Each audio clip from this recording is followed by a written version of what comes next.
Yeah. Oh, that's a good point. It might be something that Manuel might notice and get annoyed about. The shoes. Why would you try and climb through a sewer pipe with nice shoes on? I don't know. His shoes were inappropriate. Nobody lifted his shoes, but he should have cared. I mean, he did care. That's why he had to steal the shoes in the first place. Why didn't he just commute to the prison? Why did he live there?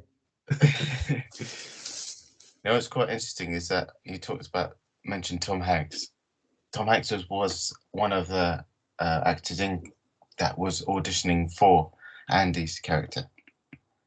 Oh, really? Yeah, Tim Robbins obviously got the role, but originally Tom Hanks was the first choice, but he couldn't do it because of his commitments to Forrest Gump, which came out the same year, the same week. Well, I'm glad in a way, because I think Tim Robbins was a far better choice. Yeah, definitely. Also, another choice was Kevin Costner. I don't know if that he's a bit too Hollywoody, if that makes sense.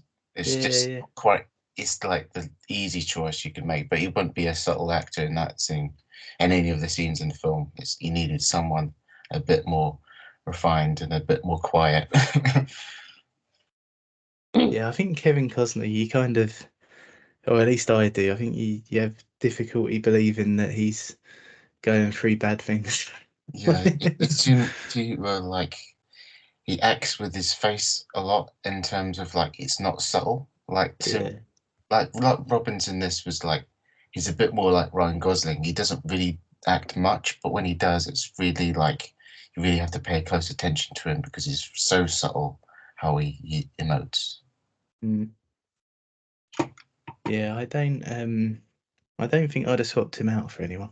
I think he just Tim Robbins he when you make him up that way, he does look like a bit off-putting and a little bit weird. And I think you do need that for Andy Dufresne. Yeah.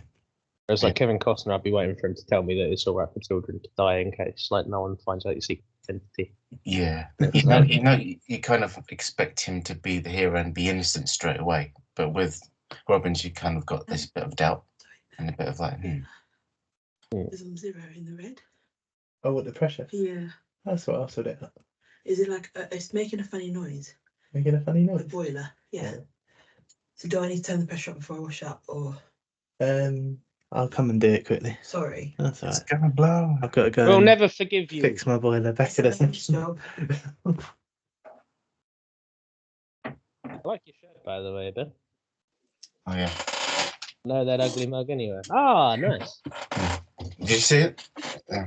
I got it. No more half measures. He's actually my favourite character in all of Breaking Bad.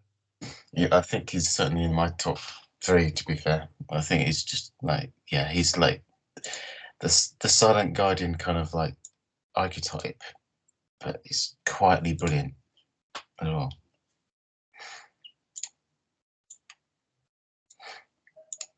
How is Simon today? Oh, sleepy. Okay. I'm just tired. I'm just doing paperwork as always, and I'm getting my soul prepared for the busyness that is going to be Chinese New Year next couple of weeks on the 10th. Oh, what year is it going to be? Year of the Dragon. Oh, so it's a very big one. Yeah, it's one of the more popular ones. Yeah, because it's more marketable. God damn it! I missed the bloody boat. Well, wait, missed the boat for what? Well, I'm doing those Chinese zodiac things. Oh right, yeah, it's I'm on go. Oh, okay. So, did you have a particular order that you wanted to do them in, or you just did them what you felt like? No, just the order. Oh. Okay. I did horse. Last. Oh no, wait. I'm about to do horse. How many more until Dragon? I've done Dragon. Oh, you have done. Oh, I see. Oh, okay. Then repost. You want to see? Oh, yeah, good repost, I suppose. Might actually get a bit of traction too. Yeah, good thinking, Ben. So, what have you guys been up to? That's a good question. Stuff. Work? Yeah, Yeah, I well, guess. as always, but it's been good lately. Been quiet, but busy enough. Got you guys been getting over the winter blues with all the fucking like Oh, yeah. storm that's been blowing through? I just And, can't like- wait for January to be over. Yeah, it's almost over. Thankfully, it hasn't been too bad, but or at least like that's me talking. But it's been all right. It's just always like 200 years long. Yeah, it's just that a month of nothing of excitement. Nothing really happens. Nothing really of note, and it just drags a bit. But That's because December and Christmas takes over everything, and New Year's is like, New Year's. Everyone's been getting drunk, so until something exciting or some holidays planned during January, everyone's just like, I can't fucking feel like anything. At least not until Valentine's Day or some shit. But even then, that's maybe a good or bad thing, so depending on each person. I'm glad we don't live with Valentine's Day. You don't celebrate, or just like say fuck it. Well, no, we celebrate love every day, so we don't need it. Stupid John Valentine. So you're not into the capitalisticness of buying all the presents on Chucky's.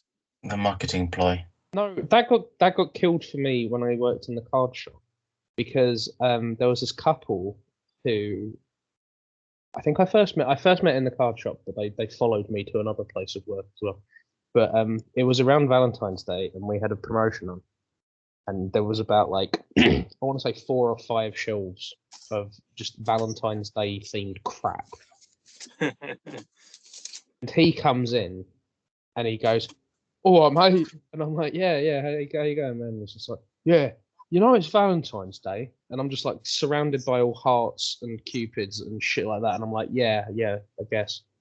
And he's like, "Yeah, well, I don't know what to get my missus," and I went, "I don't know, man, but what is she like?" And he couldn't really tell me, but I was like, "Well, there's the Valentine's Day stuff over there by the door, so if you want to have like a look at that, then you come back to me and we'll look at that." And he just went, okay, and he walks up to the shelves and he just looked at that whole Valentine's Day promotion for ages, and he's just sitting there, and he's just sitting there, and he's just sitting there, and then he picks up one of every single thing on the shelf. He comes back to me with about 15, 20 things. And I was like, all right. So I just got them all in a bag, gave it back to him. And then he was like, "Cheers, mate," and he walks off. And then a couple minutes later, this lady walks in, says exactly the same fucking thing, and does the exact same fucking thing. And I was like, "Oh, I just saw your boyfriend come in." I thought you were talking about Andy Dufresne's stuff in the bag. What? No. I see that now. Good.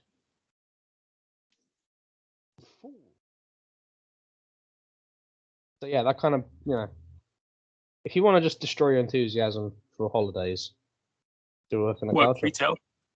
Yeah, Oh, No, just fucking card. retail destroys you. Yeah. At least it wasn't Especially- Bible related. You're kind of jaded about your own birthday when you work in the culture. I mean, Well, like, you've got 9.4 overall. Ben says Emmanuel gave it all 10s too. oh, okay. Oh, did he really? Interesting. Someone threw doubt at me when someone said that Emmanuel had seen it before, and he was like, he didn't want to see it again for some reason or another, like it upset him or something. So I'm interested to see if there was any weight to that. But, I mean, I guess the question would be to ask him when he comes is like, when did he see it like the first time? Is it? Yeah. Oh, perfect. Yes. I Maybe bet that's you it. he might have confused it. Yeah. But Not. he's here now. We should find out. Because the biggest point of like when he first watched it to when he watched it again now, his opinions might have changed over time. So Yeah, it's just, that's a reorder. just needs to. You talking about me? Sorry, I'm late. Oh my God, he's here! Ah, Hey, Some You guy No, talking about me? we weren't talking about you. Okay. want to talk with you, but you're just like not on screen for me. Or He hadn't got his picture up, his video on. that's fair Yeah. enough. Rob, is your house gonna blow up? Are you alright? No, I fixed the boiler. Good job. Shit. I can try and put my camera on. That's all right, Just man. putting some clothes away.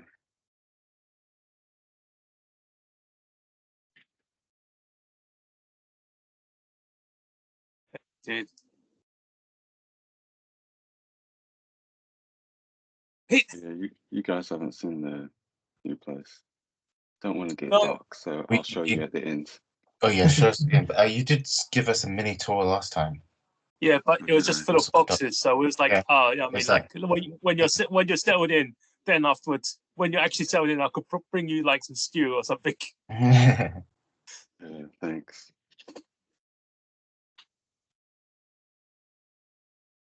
But yeah, Emmanuel, oh, actually, should we wait for Pat first, or I mean, like, is he still gonna be a while? It It's hard depends to what you say. ate. Yes. Up to you, Rob. Do you want to go? Should we? I don't mind. I'm happy either way. As it's 40 minutes past 10, more or less. I'm sure. Well, we to be can- honest, it's Royal Rumble night, so I'm not going to bed early either way. Oh, So- Oh, okay, all right, then let's just start this. Ben, why did I'm you choose sure we this can fill film? the time. oh yeah, this film, it's good. Okay, bye. Oh! I guess that's the end of the call. Whoa. Shortest call in film history. It was shorter than Red's prison sentence, that's for sure. But Fucking hell. um, If it wasn't. Yeah, that, I'm okay. not sure I could do that whole call. No, I don't think we're good. No. So Shawshank Redemption, one of a long time, all-time favourites of me, and probably a lot of people's, to be fair, because it's kind of infamous for being like one of the most beloved films of all time, for this reason or that. And so I thought it was a great film, just for one that we have to see and we all have to talk about, because it's a benchmark, and it's a Stephen King adaptation, which to me one of my favorite adaptations that's ever been made. But one of his works, I haven't read the original short story, the novella it was based on, but I do. For most people's opinion, it is an improvement. So how do you know? It might be good, it might not be better, but who knows? But from the majority of Not people me. say it's kind of like it came from the same novella as Stand By Me, the body. So that's quite interesting, which I found. It was written exactly around the same time. Mm. And so probably why those two films are probably like up there for me. It's also one of the first Morgan Freeman narrated movies. Even though he's a character in the film, he narrates a lot of parts of it. So what we know of Morgan Freeman narrating movies kind of stemmed from this, which I found quite an interesting little bit of trivia there. And it's a film that kind of like, I always tend to pick a film that's kind of a bit underrated or underappreciated, even though it is so critically and loved and fans and everyone loves it. It was not at the time it came out. It flopped because it came out the same week as Forrest Gump, which I mentioned, and Pulp Fiction. So it kind of was destroyed by those two films, and it didn't get any like accolades at the time. It got like 7 Oscar nominations, didn't win any of them, despite how much over time. It's sort of like got this cult following and got this like reputation around it. And it's when it came out on DVD and on like TV in the States and over here as well. It was like constantly on, and the ratings were just through the roof because it was always rented and all that. But the main reason why I love this film is kind of like to do with like the themes it has and like the allegories it has to do with like freedom and how like art will save the soul. And so like how you interpret this movie is kind of like how you go into it and how you come out of it, in the sense that you watch this film as just a literal thing about a prison drama about prisoners just getting redeemed from so and so, or do you take a deeper meaning with it? Because it's kind of like, it has more you think about it, it has so many things that I'll go on to later about the depth it has in terms of not only kind of like the Christian allegories, I should say, and its appeal for The being allergy. allergy. It's a very Christian allergy. Christian allergies. But like how it's so, to me, it's such a triumphant film, and how it inspires hope from the darkest places, and the redemption of all kinds of people that have done wrong, people that have done right, and being thrust into something that you can't control, but you kind of come out with your head held high because of what life has thrown at you, and everything you go through, this or that, whatever it is, no matter how you think you deserve it or you don't, you still have to kind of like go through the ringer and come out a changed person at the end. It's like a rebirth in a sense. So this film kind of has a lot of layers to unpack for just this bog standard prison movie, in my opinion, because it doesn't really quite focus on the usual things you might expect. It doesn't really focus on the prison break much. It's kind of like a small montage sequence and little things about there isn't really any flashbacks either. You don't really get much flashbacks to do with Andy and why he's here and why he is thrust in that place, nor with Red, nor with any other prisoners. You kind of just get whispers of like, just like a line of dialogue here or there that kind of alludes to this or that. But you kind of go through the motions by just through Andy's eyes, and also Red's eyes as well. You learn about these people through the dialogue and the actions they make with towards each other, and yeah. So yeah, I'll go on later as we talk on, because there's a lot to I've got one I like to talk about, but yeah, I think it's a film again that gets better over time, and the more you rewatch, you might discover more things you might have missed before, because it has a lot of nuance to it. So yeah, the Shawshank Redemption. Nice, Wakanda man. forever. That's a great introduction, I have to say. One thing that that's still with me in my head, for one line, is like, get busy living or get busy dying. Yes, sir. There's a lot of lines in that film that are great. This is written really well. It's something. But kind of like what Ben said and talked about, there's a lot to it, a lot of feeling there, different characters, and a lot of kind of, it isn't just standard film. It references a lot of kind of allegories and many different things, and just like even some little things, which is kind of nice in the scape of a lot of crap going on. And you have that quote at the end, which Andy wrote in the Bible that's in the safe of the warden. You were right. Was it something lies within? Salvation lies within. Yeah, salvation lies within. It's just like you could see it coming, but it's not something like, oh, I see it coming. It's more like it feels good after being low for such a long time and getting you used to certain things.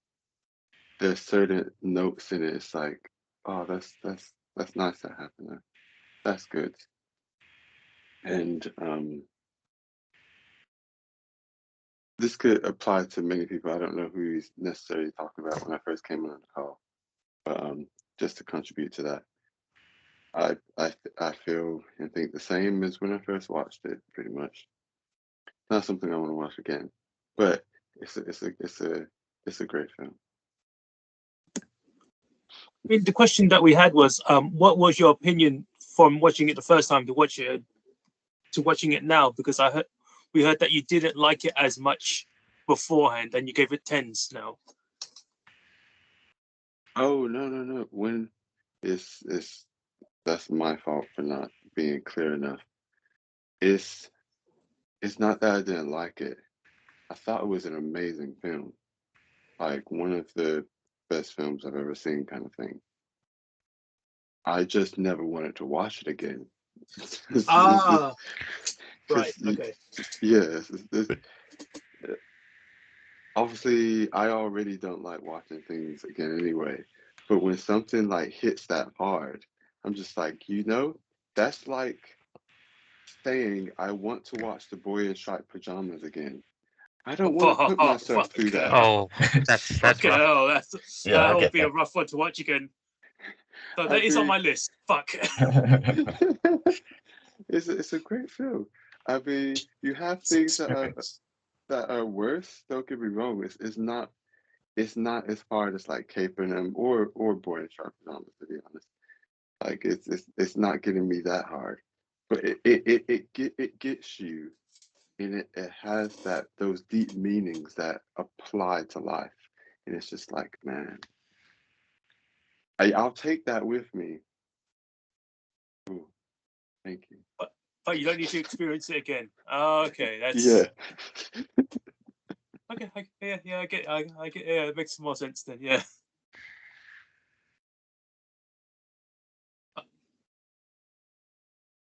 I guess the question for you guys is like, how many times have you guys watched this film in itself? Like, if it was like on TV or stuff, because I've watched this quite a few times.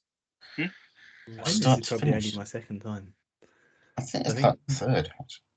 I don't think I've seen it for about 20 years. I haven't seen it for a while. I think I've seen it like 6 or 7 times. Damn, that's all. So Like, I remember. So.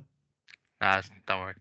I was just gonna say, like, it's one that I always remember from my childhood because, like, I had this really nice like 3-disc DVD special edition of it. I don't know where it's ended up, but yeah, I had this really nice edition of it that I bought because it was one of my Uncle Den's favourite films, and I always associate it with this time that he was round ours, and he was talking about how like it was an injustice that Forrest Gump won an Oscar over it. So it must have been when I was about 5. But yeah, I don't know, that memory's always like stuck in my head for some reason. Damn, that's insane. Yeah. And I was just going to say, as much as I love Forrest Gump, I do think it's an injustice. Well, it won over this. Yeah, but Pat, I don't know if you're here when I said earlier, but it came out the same week as Pulp Fiction as well. Oh fuck, mate! that was some years. Exactly. So it kind of like was destroyed in the box office. So despite how good it was just too much competition. 94 was a good year. And it's now the highest rated film of all time. American film, anyway. Saying that, and I know this has happened to a few of our films. I think Sorcerer was another one. And there's quite a few out there. And I'm thinking the people who are responsible, like in the kind of heads of the release department and like when they're choosing dates and whether to move dates and et cetera, et cetera. I wonder, obviously it's not a science or whatnot. And sometimes they release it at the same time as something else because they're like, oh, that other film won't do nothing. And fair enough.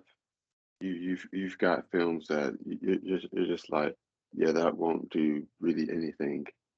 I mean, I don't know what with Pulp Fiction, it would have been what his second film. Yeah, it Yeah, was after that's right. Reservoir Dogs, wasn't it? Yeah. Yeah. A very So low budget as well. yeah. So they're not going to exactly expect a cult like classic film to come along.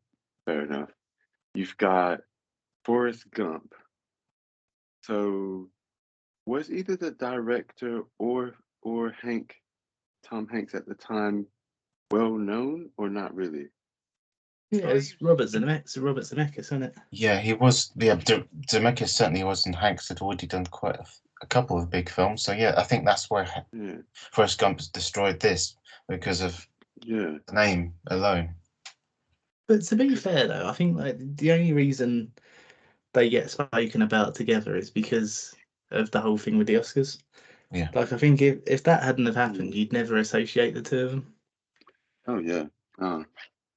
And it makes me wonder because like if you know that film, or maybe they didn't know, but if you're part of that team and you know that you've got a film from a well-known director and actor coming out, like ignoring Pulp Fiction, but just about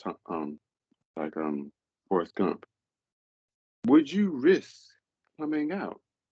In that one, aren't you going to delay the release or change it? Sometimes studios just get arrogant and think, "Nah, this film's far better. We're gonna just send it out, and it's just like it's gonna destroy this and that." And both studios are thinking exactly the same thing. They think their film's the best thing ever. So therefore, whoever is wrong, it's their loss kind of situation. So it's they play chicken. So whoever budges is so they won't budge. So they just stick it out, and that's how we got Barbenheimer, because both didn't budge, but it worked in both films' favour. I was gonna say that last year it sort of happened because Mission Impossible came out 2 weeks before those two, Exactly. and it badly affected their box office numbers. Yeah, and any other Really? any other week or month, that film probably would have done so much more business.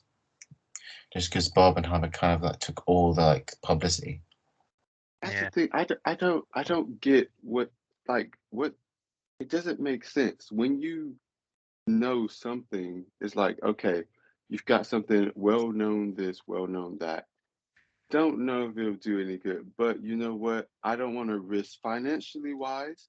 I want to put some space between me and that big release. There's a smaller release of this company coming out in this time. Let's go up against that. At the end of the day, it still you could still end up getting unlucky and come up against some really like amazing film. But it's not worth it, I don't think. And in the history of like film releases, have they not learned? How many films has this happened to over the course of like the existence of Hollywood in the film industry? Just like, please get some, I don't know, get something, some sense. I mean, to be fair though, I don't know if this was ever really. I don't know if it ever would have been planned as like a commercial success kind of film, would it? What you mean? Well, because it was like, but they weren't banking on it. You mean? I wouldn't have thought so, because I was thinking this when the title cards were coming up, because like the production company was Castle Rock, and that was like, I suppose Warner Brothers equivalent of what Searchlight is for Disney now.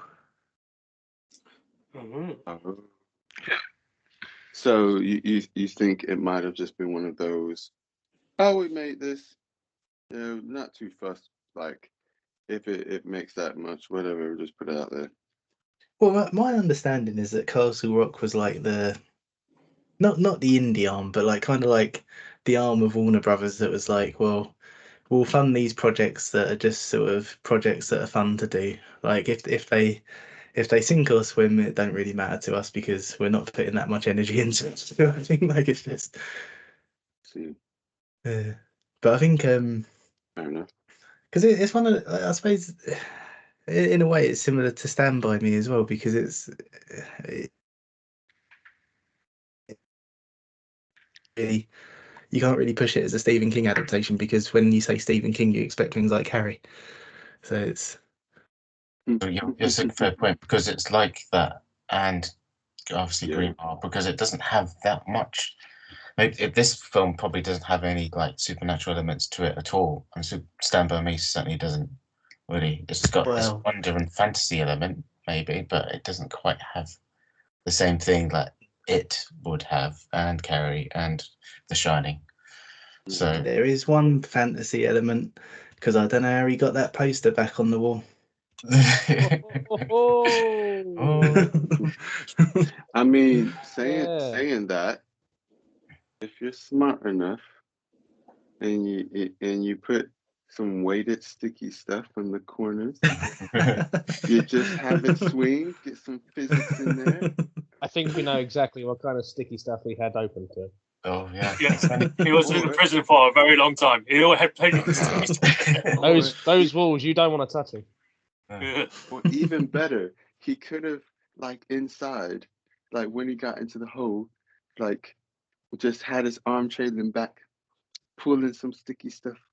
Okay, it's there. All right, it's closed enough, and then just got in. He got some adhesive on the end of that rope, which was just strong enough to pull the poster back behind him, but just weak enough to snap off when he needed it to. See, he's a smart man. He had what 20 something years. Yeah, he had 20 years to plan this out. Why wouldn't he have adhesive that does exactly what he wants it to do? Well, I mean, like, if we really want to go into it, we've got to find out when did Blue Tech get invented. I think we'll go way back from that and be like, okay, he was there from 19 something, and we'd be like, all right, yeah, if he had access to Blue Tech, then maybe it would be perfect, yeah. Red, this is the last thing I want you to get, some Blue Tech. And Red goes, what the fuck are you talking about? You know, Blue Tech, that stuff. Yeah. But to be fair, they probably could have just used like bubblegum or any kind of chewing gum. They like literally all they had to do, put it on there, and then just hope for the best. But it's just one of those things. It's like, well, maybe someone had to have pushed it in to get really like tight, but it's one of those things. Ben's got some good ideas. Bubblegum, anyone? Yeah. Yeah, I must admit, like that escape sequence, there is part of me that wishes you didn't see quite as much. Just because like the length of the tunnel and then like the bit with the pipe that he's breaking into and all of that, I was kind of going like I don't know, I feel like all of this bit would have been better to imagine rather than see. Yeah, I mean, because it's kind of like I said, it doesn't really, the whole film doesn't really focus on the prison break at all. It's more that the life in the prison and how your life is after you get out of the prison. So that is just kind of inconsequential and inconsequential. And so like another film like Great Escape, for instance, the whole film is entirely based upon the break, getting out. So this was kind of like just such a short montage sequence. I do love seeing that bit because it kind of gives his moment of triumph and rebirth so much more profoundness when he gets out that pipe and into the river, and the storm is the lightning and everything. It's just so like operatic and perfect, and it's just that's what you're there for. That's the point of the film. You're waiting for the whole time to see. That was great. I mean, that is actually why I had to drop the story scope, like just the half point. It's like, how did he know that it was going to storm that night? It's like always going to be one of those things. I'll be like, did he know it's going to rain out? Did he know it's going to be thunder? How could he cover his like tracks of the sound of the whacking of the rock on the metal? And it's like, it's like a contentious point. Like with the poster, it's like, does it really matter? Not really, but it's like it's just a thing that is like, oh, I always wondered. That's why it's a fantasy, yeah. I was going to say, did they have weather forecasting or anything like that? Yes, They did. back in 19. Yeah, Whatever. when did he go in and when did he come out? I can't remember. It's like 1947 to 1966, I think. Oh, yes. So would he have had any way of weather forecasting at all? Like anything that he could have accessed? I'm sure weather forecasting would have existed. Whether he had access to it in a prison is probably debatable. Because he did. Hmm. I mean, like if there was like a radio or something, I was like, Yeah. all right, fine. That was like I was accepting of that. But he didn't. Even when they played the music, it's all on the big vinyls and stuff. And I was like, Which was because that's the thing, is that they were in there such a long time as well. So everything was kind of like a 10 years later kind of situation. So whatever the world had, they'd get it in a far later time because of like, you know, being limited. But what Red could come and get for them, he probably could. Like he could, if he wanted to get a radio, probably might have been able to do so. Some prisoners might have been able to get like inside knowledge of what this and that. I don't know if he'd got away with a radio. Maybe I don't. Maybe I don't know. It's an interesting one. Maybe a guard. You just bribe a guard and be like, "What's the forecast?" Because it's in the newspapers, wasn't it? They would have said a basic one in any random paper. That was of the time. Yeah, he took I think the point is he took a big chance. It's not that he really knew, but it was more of a fortunate coincidence. The first official weather forecasting agency in America was in 1870. Wow. So yeah, by that point, the only reason I was like sure there was mainly because of like, well, I thought I was sure because of how long they've been measuring like earthquakes and stuff, and like trying to predict earthquakes. I did not know that. That's interesting. Yeah. That's Yeah, why we whether have he'd so have- many. Oh, sorry. We have so many.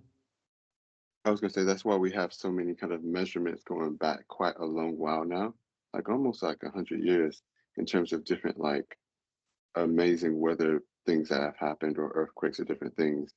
It's because they've been like trying to get a handle on like predicting weather and natural events for such a long time now. Yeah. It's just obviously it's so much better now. makes sense.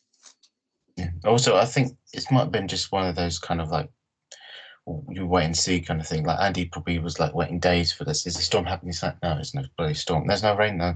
And then he heard this distant thunder or something. And then he was like, okay, I'm going to take a chance and just go out. And then maybe it just depends. Could you imagine you're in a prison cell and then like Andy's just like putting his ear out and he's like, nah, not today. And then he does it again the next day. Nah, not today. And he just hears like a distant like and he's like, oh, okay. And then you hear Pat come out and he's just flushed and you go, oh no. Never mind. I think the because I was talking to Eb about this earlier. She seemed to remember a scene where someone said something about a storm tonight. So I have rewatched it. There is no such scene in the like cut that I have on Amazon, but I can probably like assume that Norton, whether Andy has access to it, I don't know, but Norton might. So I could assume maybe a conversation took place there, but it is not in the film. Yeah, I think that's the thing. Like, so, I mean, I made a joke about the poster and stuff. Like, it's not like a make or break thing. But I think the biggest issue for me with this is that I think it's quite heavy-handed a lot of the time. So, like with the line where Andy's like, "Oh, it took prison to make me a crook," and all of these things. Like, there's so many examples where they speak something that I'd have rather just like thought.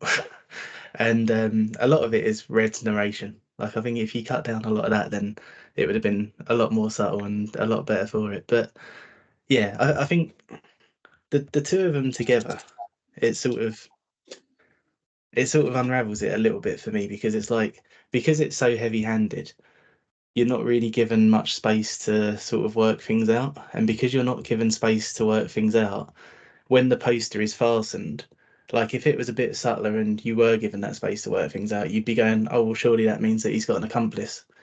But because it doesn't sort of give you that on anything else, you just go, oh, okay, then it must be a bleeper. And then it's like, well, I don't know. It's a bit of a shame that it's not more sort of, yeah, firstly more subtle, and then secondly a little bit tighter on the little details like that, because they can So mean something. When the poster's fastened. Yeah, so when the warden chucks the rock at the poster, and then the thing goes, and then it goes through it. Like the Yeah. only way that that's happening is if it's fastened at the bottom, but he couldn't have fastened it at the bottom because he would have been in the tunnel. So that's what Right. I'm saying. So like if it was a bit subtler and you were given a bit more space to think about things rather than have them said all the way through, you'd be going, does he have an accomplice? But it's just like, well, no, because nobody said he's got an accomplice, so it wouldn't be consistent with the rest of the film. So it's like, yeah. I think I'd like appreciate that a little bit more if like he throws the rock and then the poster like kind of like just goes in, like it just sort of folds into the hole, and he's like, what the fuck? Or like Yeah, you got because that's why it seems like a blooper when you think about it, if it's fastened by the props and set designers, rather than that's probably not what it was intended to be on the script. Yeah. Yeah, it's a shame because it's like I say, like I think if you were given a bit more space to interpret things, then you would have that thought of like, okay, what does this mean for this situation? Like, does it mean that somebody else was involved, or has somebody gone in and is somebody helping him out and that kind of thing? But for me, as soon as you start thinking like that, it's like, well, in this film, it would have told us. So no, it's just a bleeper. yeah, it's not a yeah, I'd agree it's not like a subtle film necessarily. Whether or not it yeah. Saying that, I think it was one of those purposeful stylistic things. Because thinking about the physics of it, like you're right. I'm like, oh, you're right. At the end of the day, if it happened for real like that, what probably would have happened was that he would have thrown the rock, but because it wasn't fastened, unless he found some way to fasten it from the inside, which still would have looked a bit different. But let's say unless it was fastened, the the poster would have kind of like pushed more into the hole, and the rock would have like fallen on the floor. It wouldn't have gone through because there wouldn't have been enough back force or tension on the poster to actually let the rock just make a hole in it. I mean, possibly that could have happened, but they probably wanted it to have a certain look stylistically. It was just like, it doesn't matter, whatever, just do that. I can imagine that. Yeah, so I think you're right, and that's why I took a point off it for production for that, because it seems like a production decision that's not consistent with the story that they're trying to tell. Yeah, it's not something that I think is like particularly story affecting. So like, yeah, it's not a big deal. I think that's the thing, though. I think it's something that could have been story affecting, and that's why I think it's a bit of a shame. Because it's something that could have meant something if it was open to interpretation. Oh, you know what actually been really cool? If like the hole that's coming up from like the hole that Andy made in the sewer line. It's just like a fucking absolutely foul stink coming up, and he's going like, "What on earth is that?" And then he realizes it's coming from behind the post. Oh yeah, that's a good point. Because it would eventually go through, wouldn't it? That is another thing I was thinking actually, because it's like, well, if you had a tunnel that's that long, and just like a poster in front of it, surely there'd be like a draft, like it's like, rather than just like straight. Like even if it's fastened at the bottom, like wouldn't it be like pulling in a bit? It depends. Like I think I've seen there's another good series where they kind of did that. I think it's a Paul Dano series. I can't remember what it's called, but they actually do something similar to that. And by the time they get to the point where they have to break into the sewer pipe, that's the day they go through it and go out. So maybe there wasn't much time between that and that. But you're right, there would be still a draft because that's a huge amount of space that kind of like got some air from one part of this prison to the other. But so it's an interesting thing. That's why the prison break situation, like you say, the more you tap into it, the more you want it explained because there's a lot of loopholes and plot hole points. It's like, but if you had it all in your imagination, you kind of like it doesn't matter because it's not about that, and the film isn't about that at all. It's about the journey rather than the escape. Yeah, that's exactly it, man. Because it's like, I don't know, like the things that I think are really cool about it is like the whole thing with Brooks and like Red being institutionalized as well, and like I think like the friendship between Andy and Red as well is really cool, and like there's so many bits, and like you were saying before as well, it's like the whole thing about like Andy and how he values art and how it's well for him I suppose it's the thing that's like it makes life worth living, and all of that stuff's really cool, and I love all of that. But yeah, I just wish that they left the escape stuff to your imagination because I end up getting distracted by it and I end up going like, oh, but this doesn't make complete sense and like who did this and like why has this happened and yeah, that's the You wanna things that know I would more. change about it is that I would take the escape scene out and I'd have less lines that because this this is something with Red is that on his but on a lot of his lines of narration, I was going, "Yeah, I've just seen that. You're just telling me what I've just seen." That's the thing. It's like, yeah, I do love voiceovers, but that's kind of like in the thing with Ridley Scott's Blade Runner is that the original, well, his first cut of it had the narration, and he didn't like it because it was kind of like it just over-explained stuff that you were seeing, and it wasn't necessary.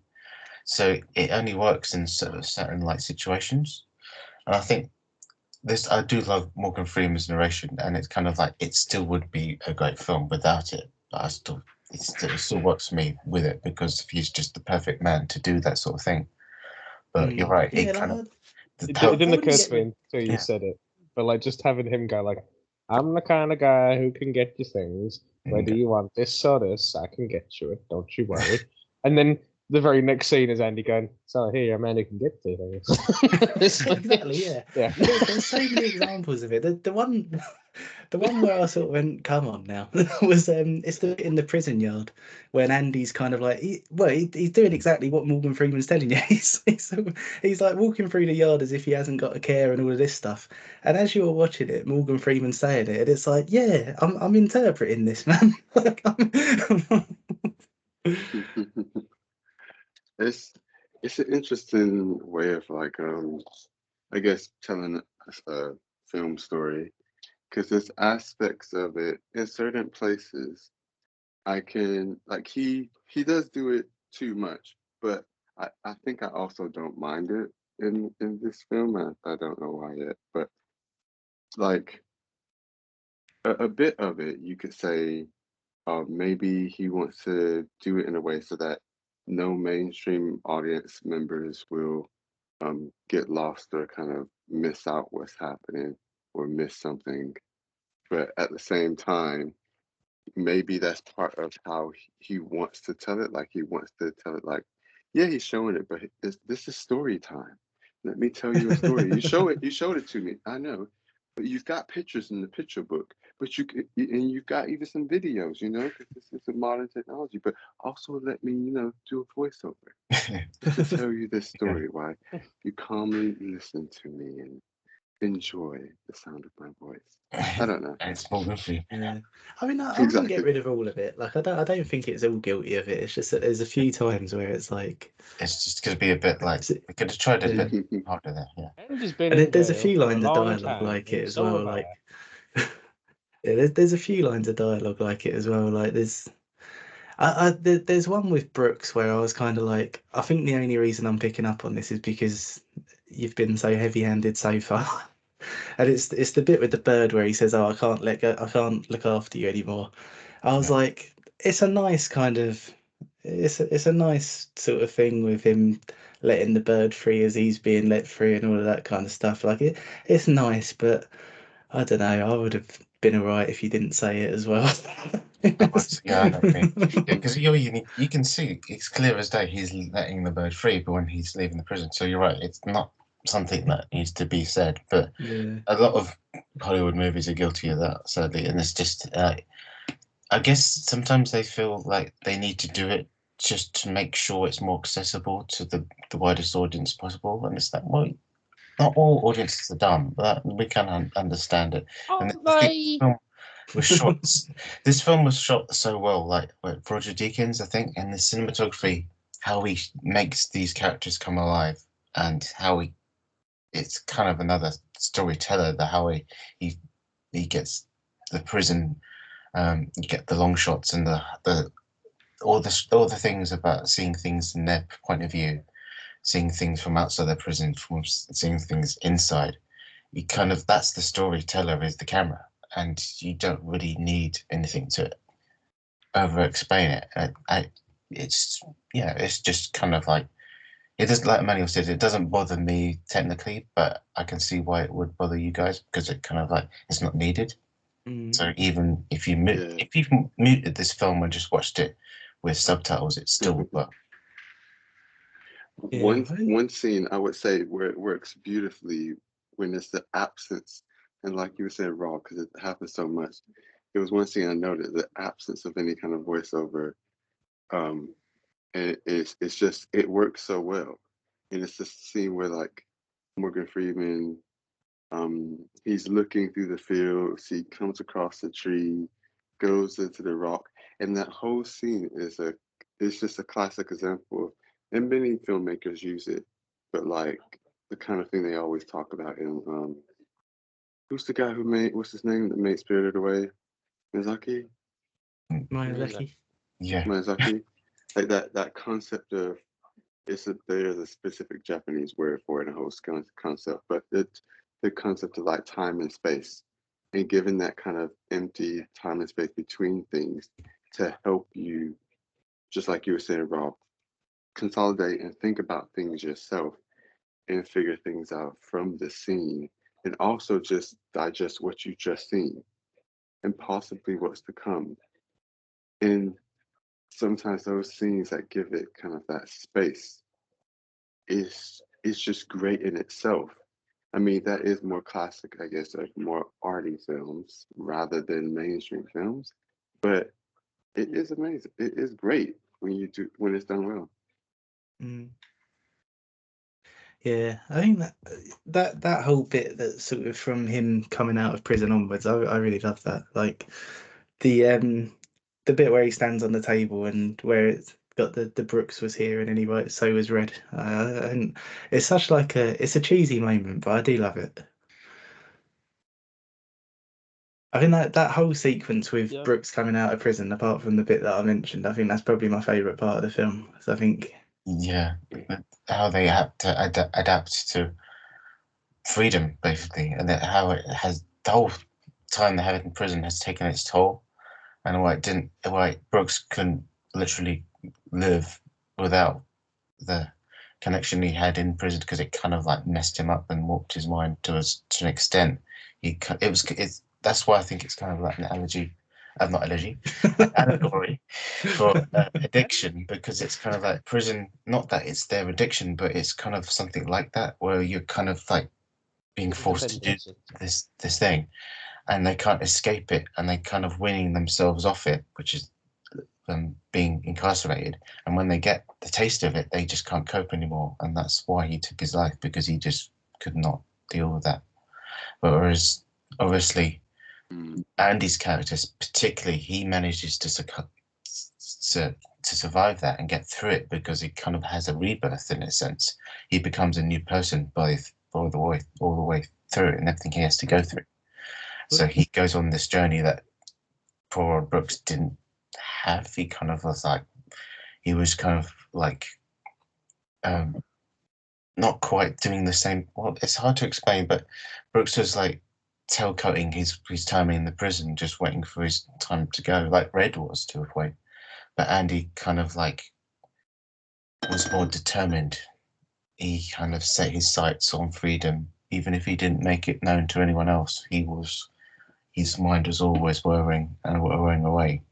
So yeah, what actually one thing I wanted to point out, which was quite interesting, is like it's a very similar film to Ben-Hur. I know not everyone's seen it in terms of story, because it's about a guy that's wrongly accused and he gets put through hell, and then he comes out like a Christ-like figure at the end of it and empowers and inspires people along the way.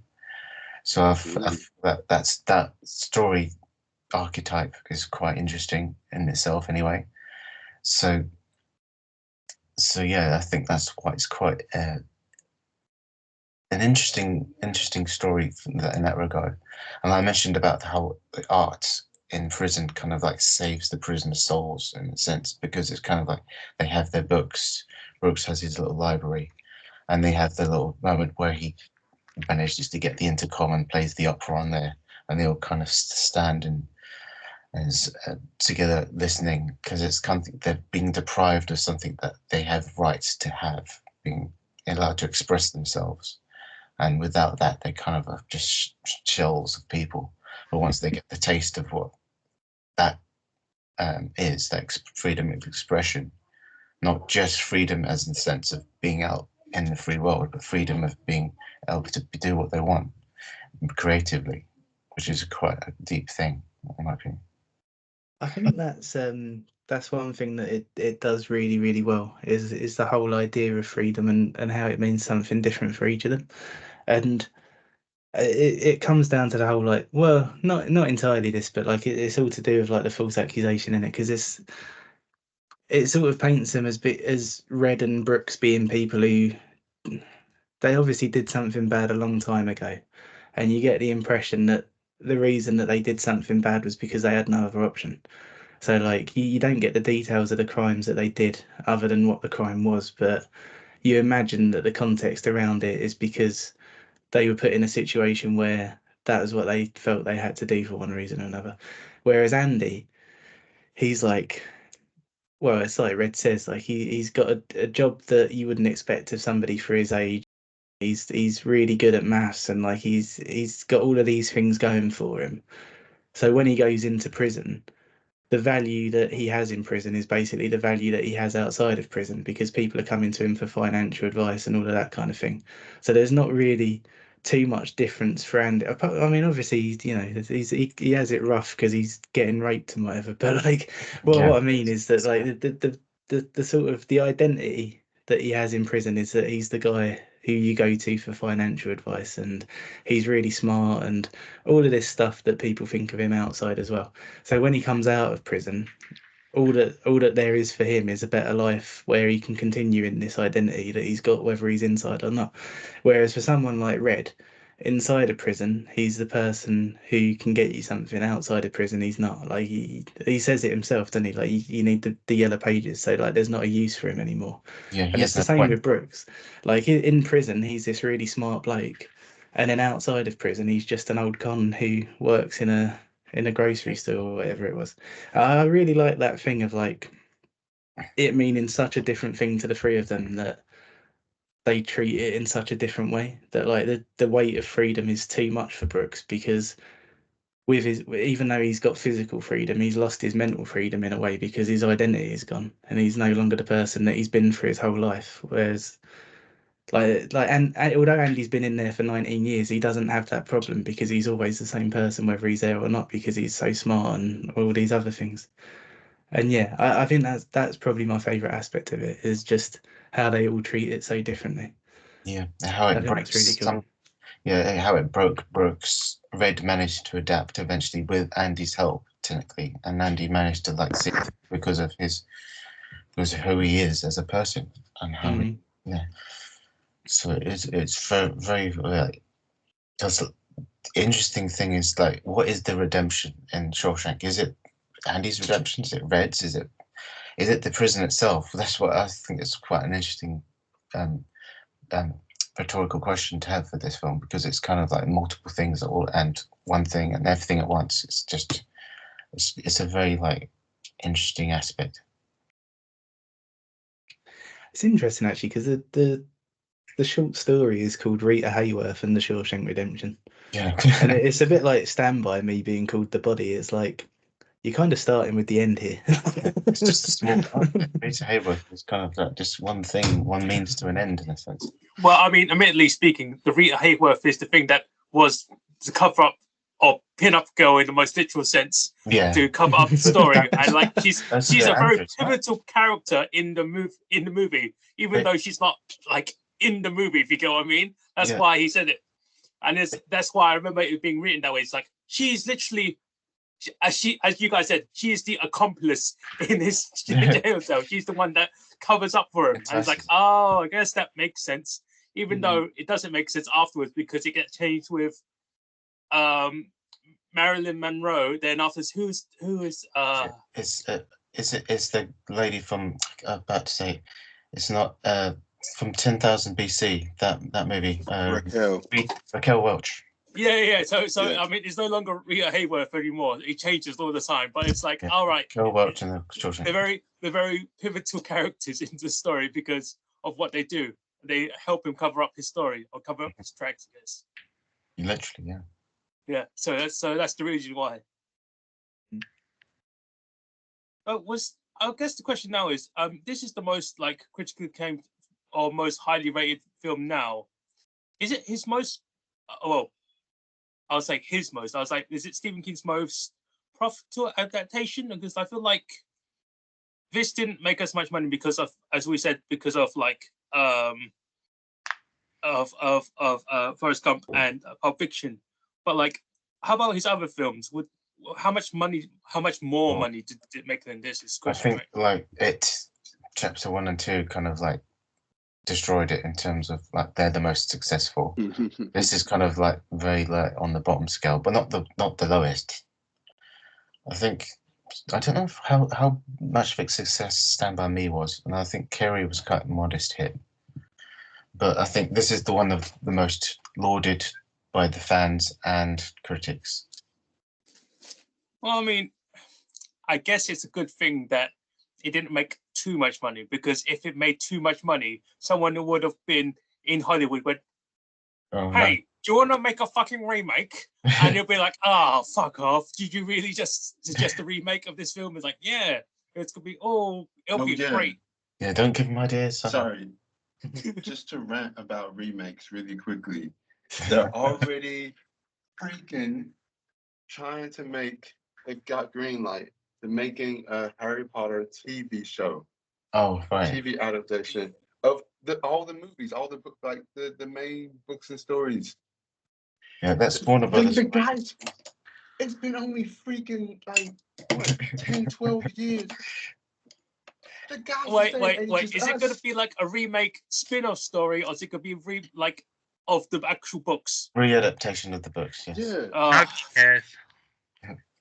Like, no, because like if they did like, it doesn't need to happen. Yeah, she doesn't need more money. So you were going. Absolutely. You're going on about Stephen King's most successful films. Yeah. This ranks 19th.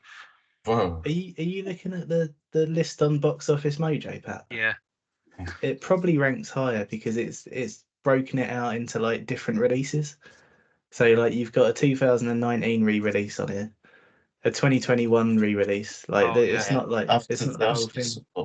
Just around the Oscars, they kind of tried to give it a bit of a push, didn't they? Yeah, I don't know why they've done this because like, yeah, there's like 4 different entries for the Shawshank Redemption. Sorry, just be right back. Yeah, no, There's like 2 Pet Cemeteries. Well, Yeah, didn't there's a Pet few Cemetery get a remake? Yeah, that's right. Yeah. It Chapter 2 and The Green Mile were the top 3. It sounded I like had you started, but you meant 2 different hits. But yeah, I heard Green Mile probably was like at the time one of his most successful films before he did the remakes for It, because those It remakes, I just like I still see him dancing in my head, right? With the fucking jumping legs and his moving arms. Stephen King hates most of his of his books made into films. The only ones that he likes are down near the bottom. Yeah, I heard that he actually Yeah. liked this version, this remake version of his book. He's like, oh yeah, there's like things I can still Yeah, critique, it's- but generally speaking, this is actually quite a good adaptation. I He was like, hated oh, The Shining. He hated The Green Mile. He There's a liked trend, to be 1408. honest, because like his favorite ones. Well, it depends on like what interview you look at, but like the ones that he tends to talk about most favorably are this and Stand By Me, and they're the ones that were like the shortest novels. So I can't. It just seems to be that like the longer the novel is, the more he hates the adaptation of it. I guess there's more that can be changed. Whereas maybe with the shorter things, he's more, maybe a bit more forgiving because there was less to go off of. Mm. Whereas the longer books, he basically wrote some really long, detailed scripts. And if they're going to go really off of the script he did, then it probably sucks. I always thought it was just the pacing of it, because like from what I understand, the way he's like, from interviews I've seen that he's talked about, is like the way you read the book and the way you watch the movie, the pacing is different, and like it takes time and your imagination to like make up the story in your head. I guess I'm not quite sure if this is not verbatim. Obviously, this is like very sorry. But like essentially, it's like how he says the pacing for reading the book and watching the movie is different. That's why the longer movies, or the longer books, sorry, always like suck to him, because it's like it doesn't feel right. It doesn't, the speed, the amount, the what you take in is all different, and it's like I think he lords over that, and he's like fucking yeah, whatever, it doesn't matter, because it's not quite the same. Yeah, I mean, I don't think it's a coincidence as well that his two favourite adaptations of his own work are probably the ones that quote his own work more. It's like there's so many like lines in this and Stand By Me that are just like straight from the books. I think that's the thing, because it's like it's kind of what I was saying earlier about the narration again, but like film is it's a visual art. Like you're using another sense or more senses, so like there's more room to be subtle about things. But yeah, there's bits in here where it's like you're reading out a description of something I can see. Like it's,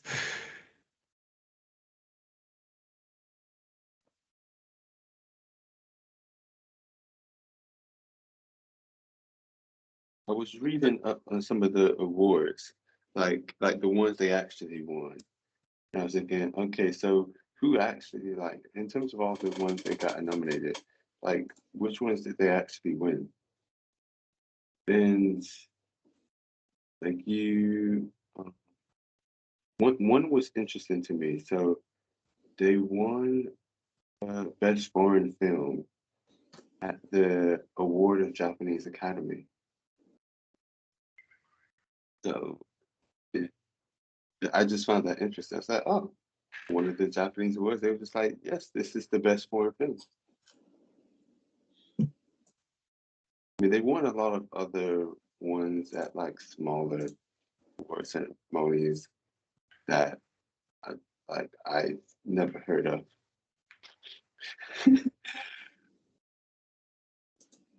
They actually won another best foreign film as well. Like two. I don't know where Kinema Junpo is. Anyone knows that? Sorry, what? Kinema Junpo. Like awards. I thought you were talking about the place that was in Mexico for a second. I was like, I don't think that's how. I was like, oh yeah, you remember that town? Oh yes, Kinawajumpo. I was like, oh. So I was like, it does sound Japanese, but I'm not sure. It is, yeah, it is another Japanese award kind of awards host. Sorry, I can't get my words out right. So they really liked this film that year, I guess.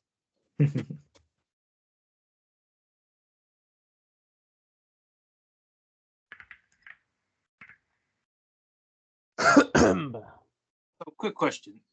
Because you guys have recurring actors, and I know that you guys have like Morgan Freeman and other stuff, a lot of stuff. Do you guys have any other films that have Clancy Brown in it? Because I see him, or more precisely, I hear his movie. Yes, essentially, it's a thing about realizing who your voice actors are. Because every time I see him or I hear his voice, I just think of Mr. Krabs, and it's just a problem that I watched this time when watching the movie back. I get the feeling that Andy was also aware of what to do with Mr. Krabs, because he's like, you can keep all your money if you want. And he's like, I like money.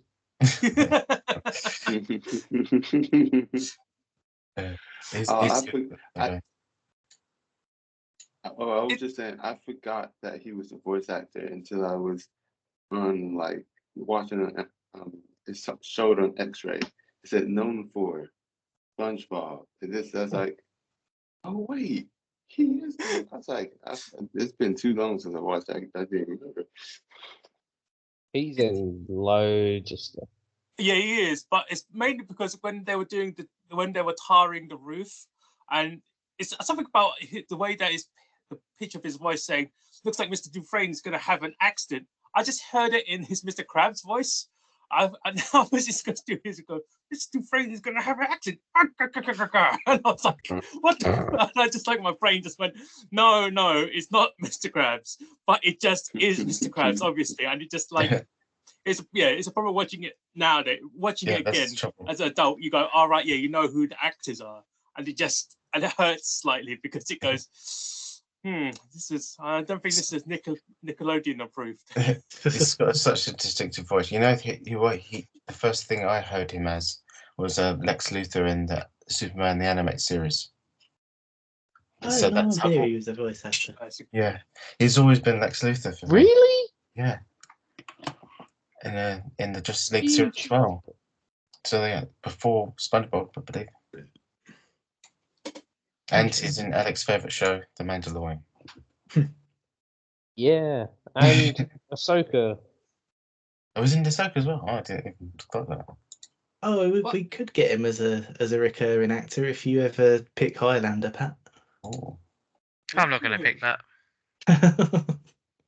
Starship Troopers as well, apparently. Yeah, I was about to say, when I pick Starship Troopers or someone picks Starship Troopers, it'll be a recurring actor then.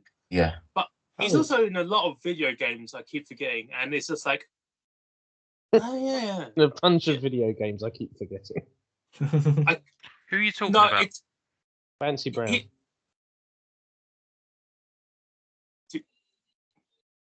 Not, I was about to say the warden. No, not the warden.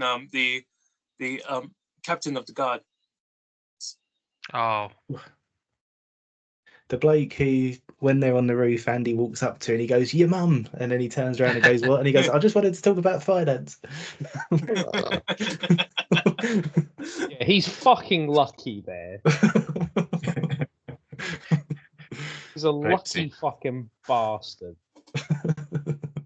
By the way, actually, I just wanted to say, is what should have happened there. Wouldn't be much of a film then, would it? Yeah. No, agreed. Yeah,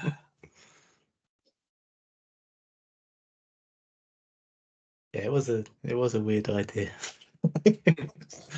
I can't imagine what was going through his head when he started with "Do you trust your wife?" Here's what I'm gonna do. I'm gonna just lead with his wife.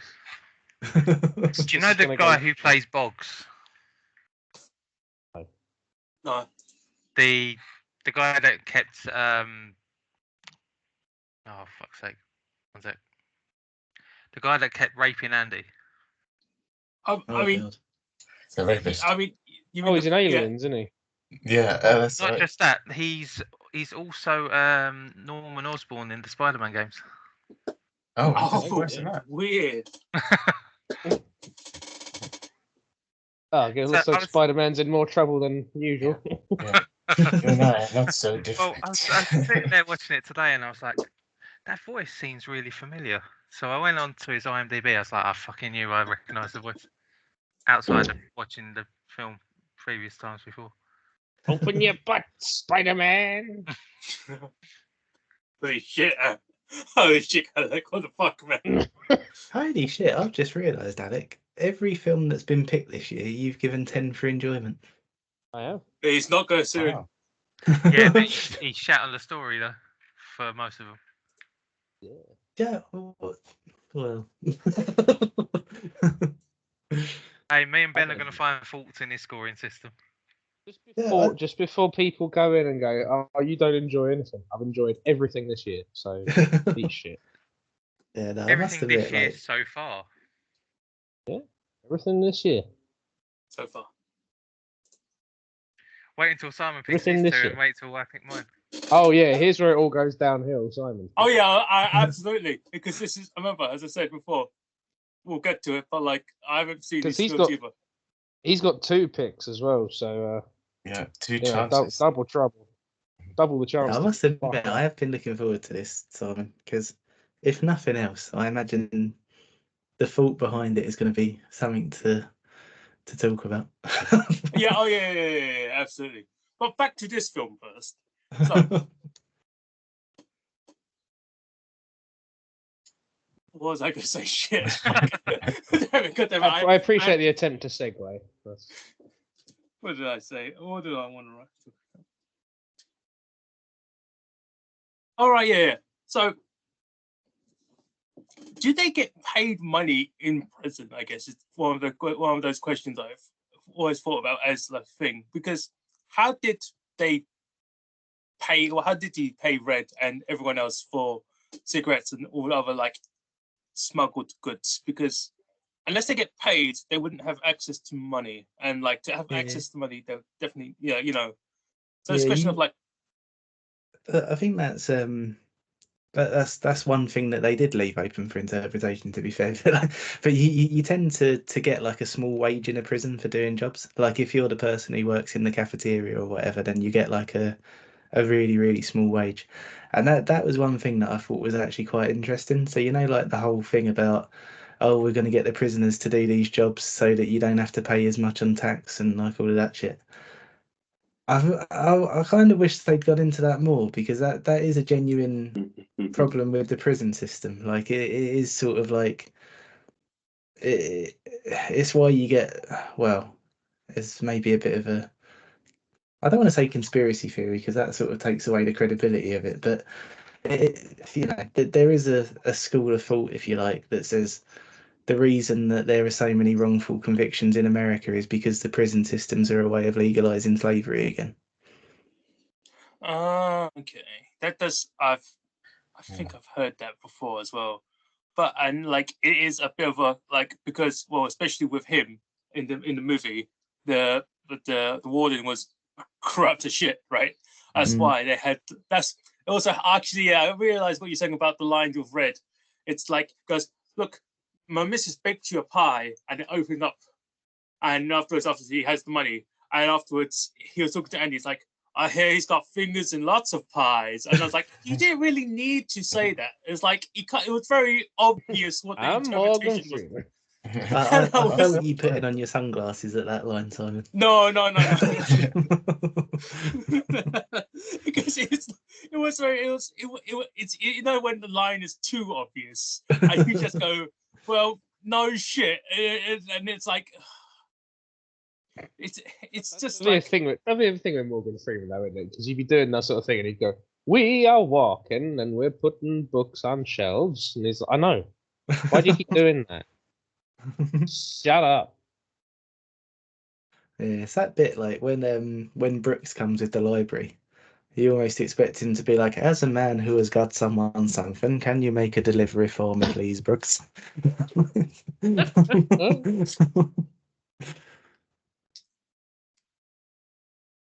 I guess I think that was a question on the internet. If you had to get your voice narrated, no, your life narrated by a certain voice, would you choose Morgan Freeman or James L. Jones?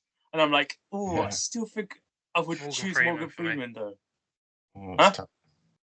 It's a tough one, right? If you had to get your life narrated by someone, you would choose. I think I'd rather have James L. Jones, because everyone's going to say Morgan Freeman.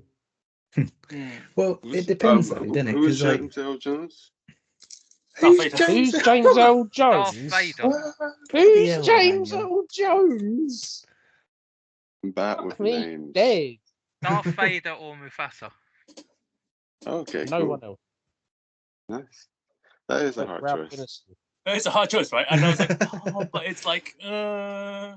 I think, But I I think feel- Ralph Ineson would be better. Oh, say again, Alec? I think Ralph Ineson. He's got a good voice. He's Rob will know him. He's the general in The Creator. Or Hmm. he's the dad in The Village. In what? Village. Oh, I thought you said The Village. No, The Village. I mean, I wouldn't have either of them narrate my life, but just two great thespians I respect for the how they Sorry. read stuff. Bless you. Benedict Cumberbatch and the guy who plays Loki.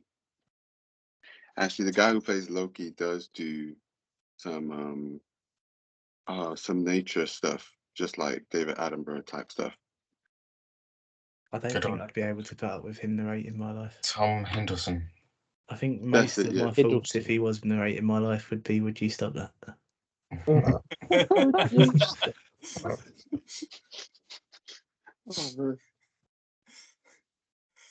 I just feel like he'll be very sarcastic about it. He'll be like, Rob knows he couldn't eat dairy, but he looked at the cheesecake very lovingly. He knows he shouldn't eat it, but we also know that he's going to. And it was just like, Not anymore. Not anymore.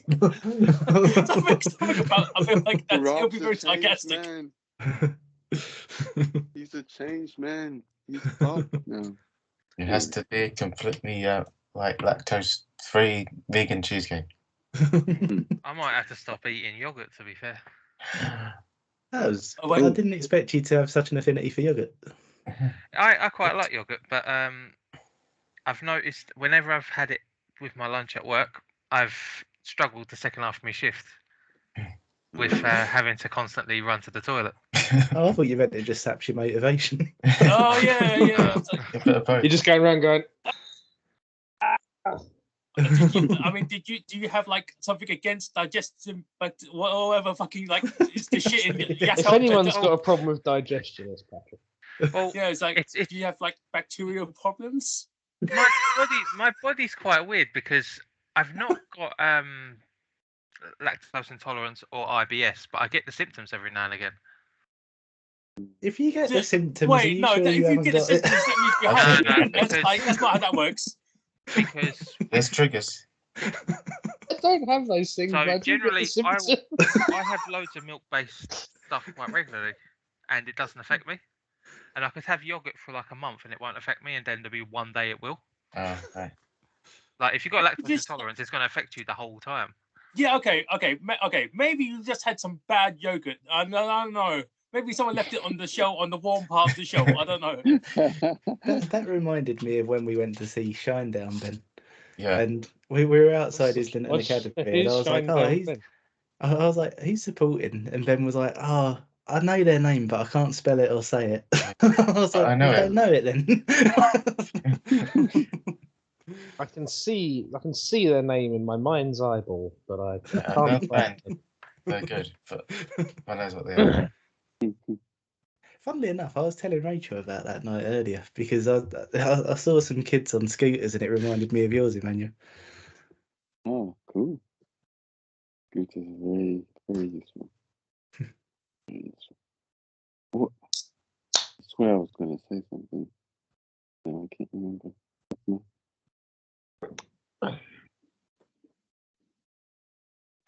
Oh yeah, on a slightly separate note, but it's still the film. I don't know what it's like in Goodfellas. Is it Goodfellas? But he was saying how if I like the narration stuff, how they do it in Goodfellas and show the passage of time. Like, okay, I wonder what you guys think of that. Yeah, Well- Goodfellas is like I don't even think it's like. Well, it's a different kind of narration in Goodfellas, really, because it's more just talking about like his sort of his aspirations and stuff. I thought in the prison, and he's introducing like the other characters. I thought that's what you mean by like him narrating. It's like, yeah, this is I can't remember their names now. Fuck. But it's like, this is Tony. He always puts too many onions into the fucking sauce. And after he goes, you have the other guy goes, Tony, how many fucking onions do you put in the sauce? And I was like, oh yeah, it's like it's very to their character, right? And it's like, all right, if it's narration that way, it's like essentially it's like an introduction of who's around, and hey, this is everyone, and like you very see what everyone's characteristics are like. And it's like, yeah, goes, how do you want your steak? Give me medium rare. Oh, medium rare. I'm fucking like an aristocrat. And he lifts the steak. And it's but it makes sense for narration, because it's narrating, and it's very like expositional, because of like, this is who and who, this is what they did. But you know, it's only like at the touch of the beginning, and it's like everything else, it's like, yeah, it's done. But then afterwards, in the rest of the movie, obviously there's more narration and more of that stuff. But I thought you were being specific to the prison scene, because that makes sense there, because it's just like the introduction of them. I think that's the difference between that kind of narration, though, because like in Goodfellas, you're sort of going over like all these years of like these like criminals' lives, and you kind of go, look, what's this person known for? And it's like, they're known for this, and this. And it's like, yeah, you kind of get the sense that there's more to, like, there'd be more if you went to go and look for it. Whereas with this one, it's sort of like, it's more than I don't think it's entirely extraneous. Like, I think there are bits that like do benefit from Morgan Freeman doing the narration. But yeah, there are some bits is a bit. It's sort of like, I don't have anything else that you could infer from this. Like, this is this is what's happening, and I'm just telling you what you're seeing.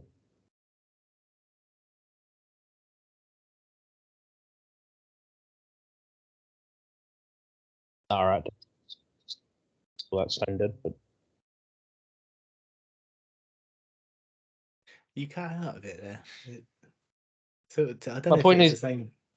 my point is some of like the stuff in Shawshank is quite basic, whereas Goodfellas, like, you get the sense that there's more story behind it if you wanted to cut it, but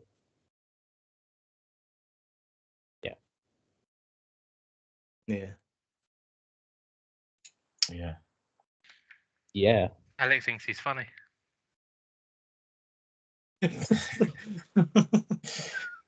That was a shot in the dark. He mentioned Goodfellas, didn't he? What? You think I'm funny? Funny how? Oh, I'm gonna stop talking.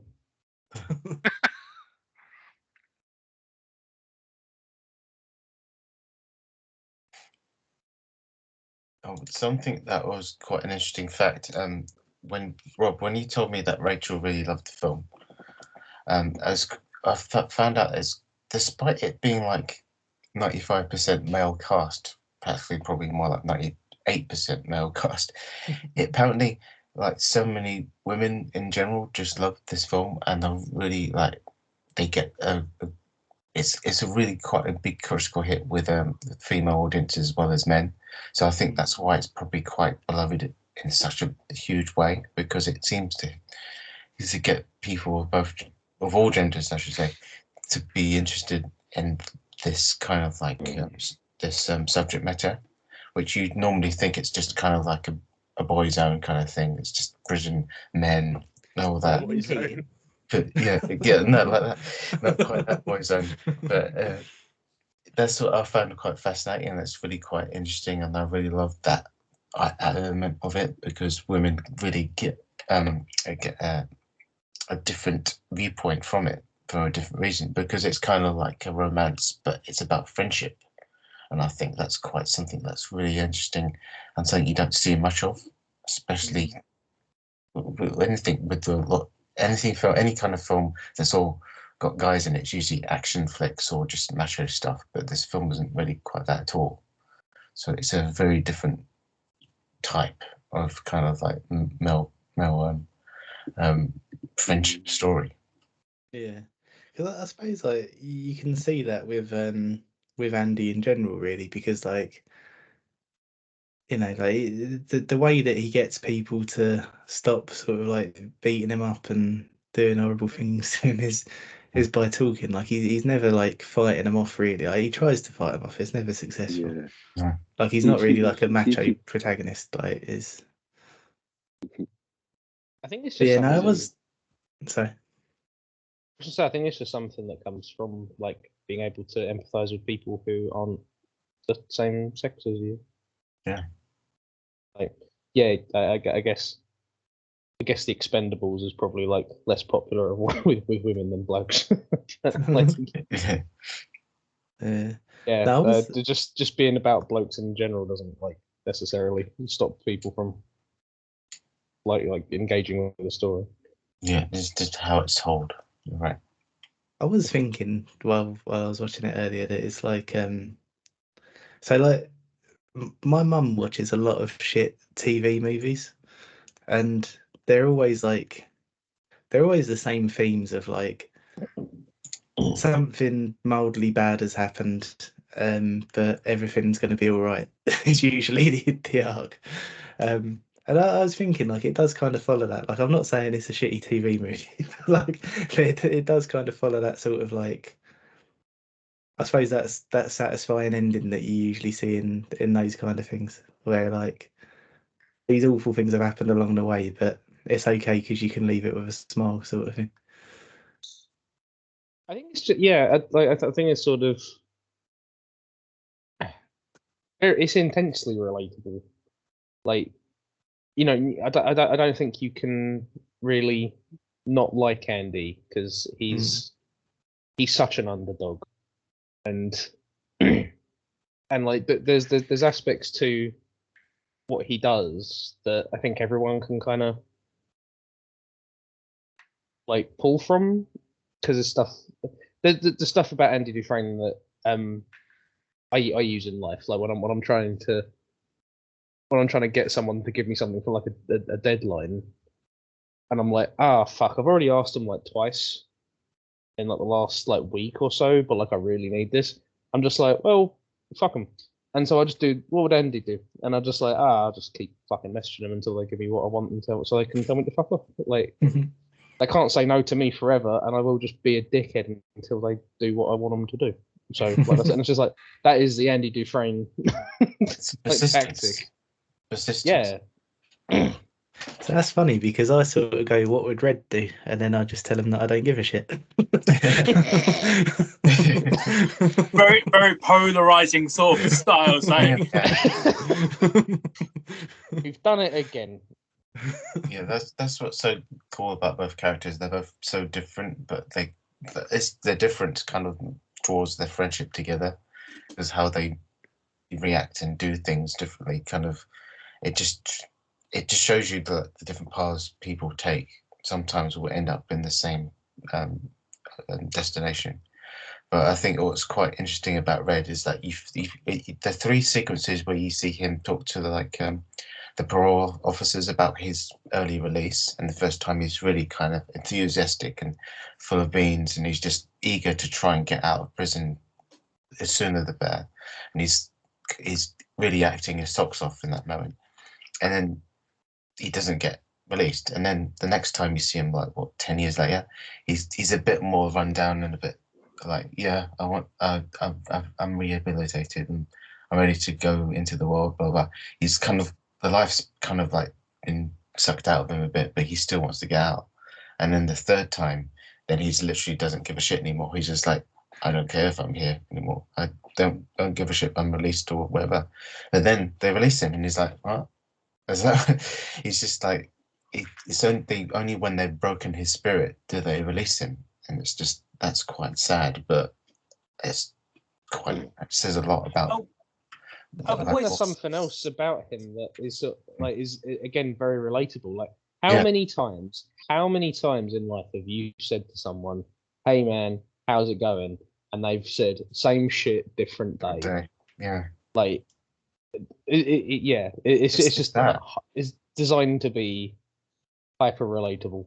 Yeah, and that's what the prison does to his mind and body, and it's kind of like it's done him in. But it's unlike poor Brooks, he managed to overcome that addiction or that kind of alliance of being inside the Shawshank prison itself, and he managed to kind of like find purpose and meaning, and that was his redemption in a sense, because he could do what Brooks couldn't do, and he could like move on, which Andy was always hell bent, and his mind was like set on that from the get go. So it's Sorry, Simon. No, I was just gonna say because like watching it again for like watching the film again from like the 4 other times I've probably watched this film. I've looked at it slightly differently from what the parole board gave to him, because essentially what Ben said is correct. Of course, like he seems very eager and like wanting to get out. And maybe it's like my perspective on it, because for when he did it for the 3rd time and when he finally got released, it was the thing of like, I know what you think of me, and I am sorry for what I did, and I do have regrets for it, but I'm an old man now. I can't, it's no point in it. I feel like it's, without making it sound like very overly simplistic, it's kind of like saying, well, do you regret what you did? It's like, yeah. And he actually means it. And looking at it from, this is like me watching it this time. Maybe that's my perspective of it, like this particular round. Maybe when I watch this film again, will I change my mind again? But for this particular time I've watched it, it's like, maybe that's all they wanted for him to say is like, I regret what I did and I'm sorry. But like, maybe that's, again, this is very simplified thinking. Yeah, less sarcastic than that. Yeah, well, that, because like for the first 2 times when he did have like a parole review, it was just like, yeah, I regret what I did. Yeah. It was like very eager, like without making, like very like, do you actually regret what you did, or are you just saying so? It's like, well, I think part of it. Oh, sorry, I've thought you finished. Oh no, yeah, go on. I was, you cut out a bit, and then I looked up, and you were still talking. Sorry.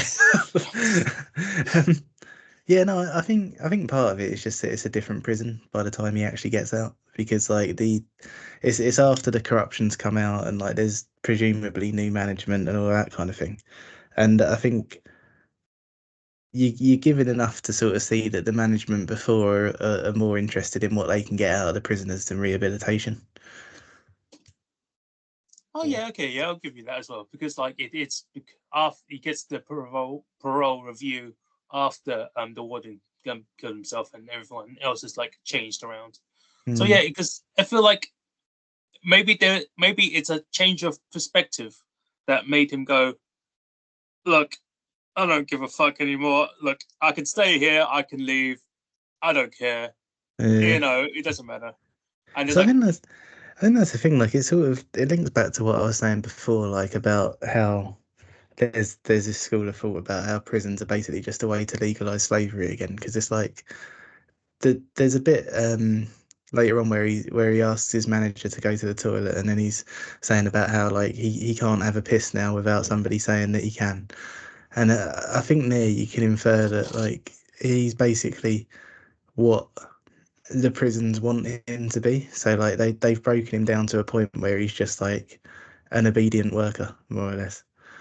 And so he's the kind of person that you want to keep in prison, because when you've got these ideas to send them out and do work for hardly any money and all of this kind of stuff, he's the kind of person that you want, because he's going to do it without question.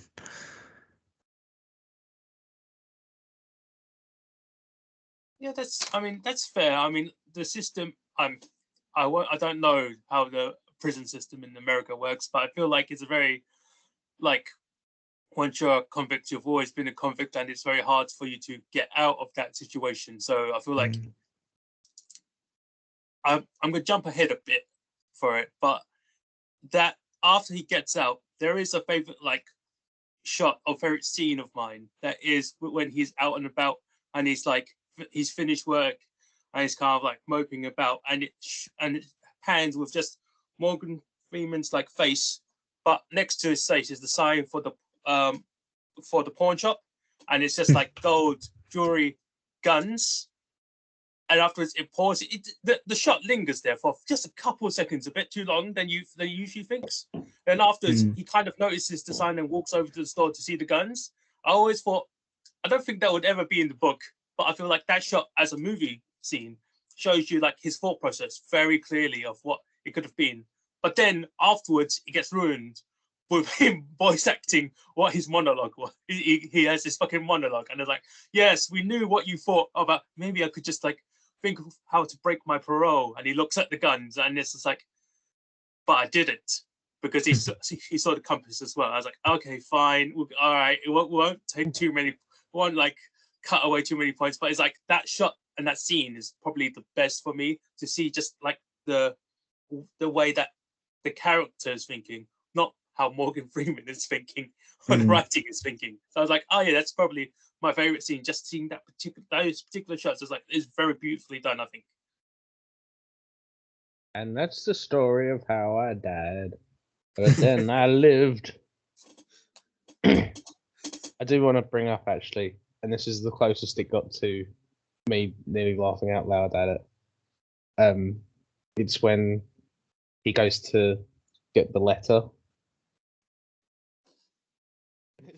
And he's written it for him, and he's just like, "Hey, you remember the name of that place that I said I was going to?"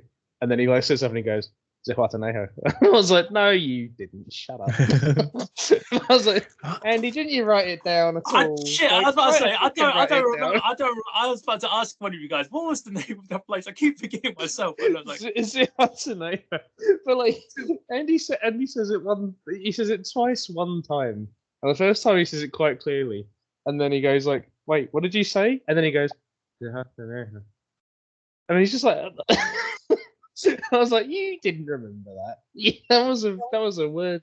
That was a word you don't know. It was from a different language that he half whispered at you the second time you heard it. Fuck off. You don't So remember that." the thing for me with that though, right? So like, I can accept that he might have remembered it, because it's like, you know, Andy obviously means a lot to him. He takes notice of what he says, and yeah, I can accept that that's something he would have kept.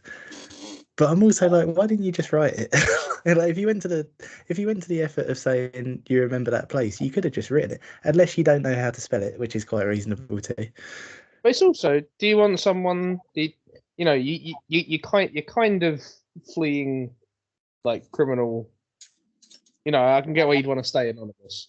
However, who's gonna find it? It's under a rock. In the middle of fucking nowhere. Like, who realistically is going to see this thing? It's like, better not write down Zihuatanejo. Because you're over the border at that point as well. Like, fuck it. That bit just really made me laugh. Just really... You remember where I said I was going to, didn't you? Zihuatanejo. Well, yeah. Totally. It would have been brilliant if he just looked up and went, "Oh shit."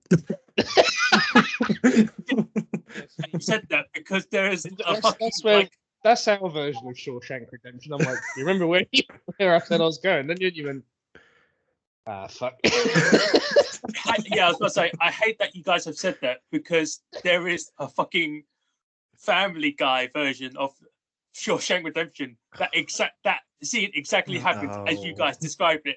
And it's like, okay. And he goes, "Hey, do you remember where I said we was going?" "Ah, son of a bitch!" I just can't remember. And it's like, oh, god damn it. But where we diverged there is that Rob would go, fuck. And then he'd accidentally wind up there. And I'd be like, "Oh, cool, you got my note." And you'd be like, "What?" Yeah, what note? Just when you going, "I knew you'd remember," and me being like, "You're not going to believe this." I actually forgot. I just showed up here for work. Anyway, I'll quit now.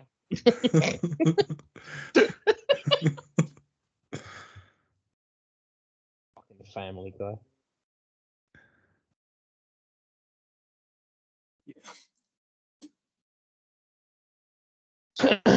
Where did he cross to go to the border? Because he had to take a bus, right? He couldn't just he had to skip town through Fort It's Worth. where, yeah, that's at Fort Worth, Texas, right? I guess it's just like thinking about it. It's like crossing the border then is probably a lot more easier than it is now. Yeah, you just had to get a sombrero on. It's still quite easy to go from America to Mexico, isn't it? It's just Mexico to America that's the problem. Oh no, I've heard going to Mexico is still quite hard nowadays.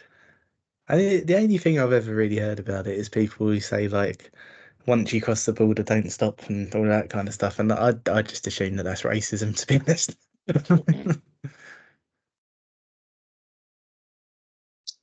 There was something else I'd like to bring up. The number tags. I really appreciated. Just as like a little visual there, because you notice Red's number tag is 30265, so he is the 30,265th prisoner. Andy's is 3,927. No, wait, hang on. 37,927. So that's how many people have been and gone in Red's, like between Red showing up and Andy showing up. There's been about I don't want to say, yeah, no, actually, no, it is like 7,700 and something, or just short of. But it's like, god damn, Red's seen a lot of people leave this place. And then when Tommy comes in, I took note of his one is 46419.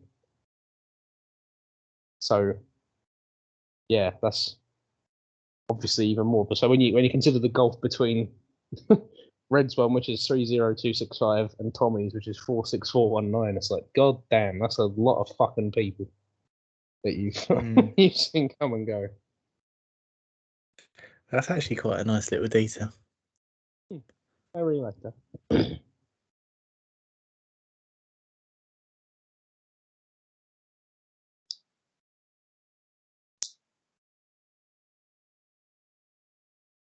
I've got some stuff to moan about. Go on. Which one do I? I'll do the easier one. The one that people will definitely agree. He said.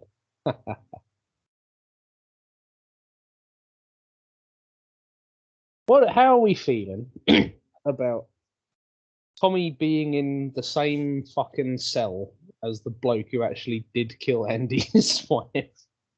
Oh, right. I feel like, because I personally was like, I don't know. I mean, like, to be honest, even if the person that was with Tommy was like a bit crazy, because Tommy's been in multiple prisons, and I'm guessing that guy has also been in maybe multiple prisons as well. Maybe they just swap stories and pretend it's their story, and it's just like something that could have happened, or he's like heard, and it's like, oh yeah, this is my story. It could be, I mean, like, you don't know if the crazy guy that Tommy was talking to was actually his murderer, or he just heard about it and just like, yeah, made it himself as the protagonist of the story. Because there's, things for like, what's the word? Copycat crimes, I guess. I think is the correct term. I'm not 100% sure if that's right.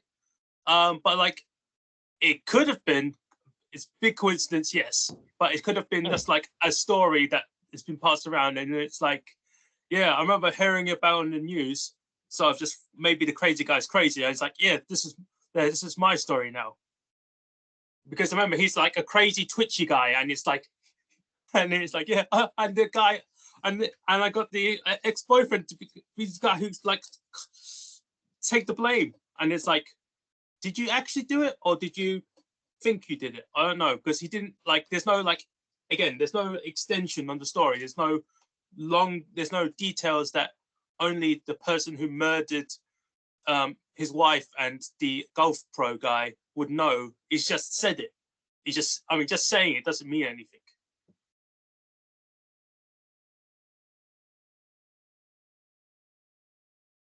Yes, no, because you're going, maybe not. I'm not sure, because like, it's. I'll level with you, Simon. That wasn't the angle I thought I was going to go, but fair enough.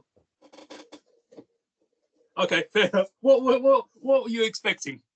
I thought we were going to just talk about what happened, but that's okay. Oh, yeah, it's just. I feel like it's just cool. It could be coincidence, sure. I think that's what you're trying to say. But for me, it's like crazy people are crazy. So it's like it might have been a crazy person. Okay. Yeah. What was your other complaints?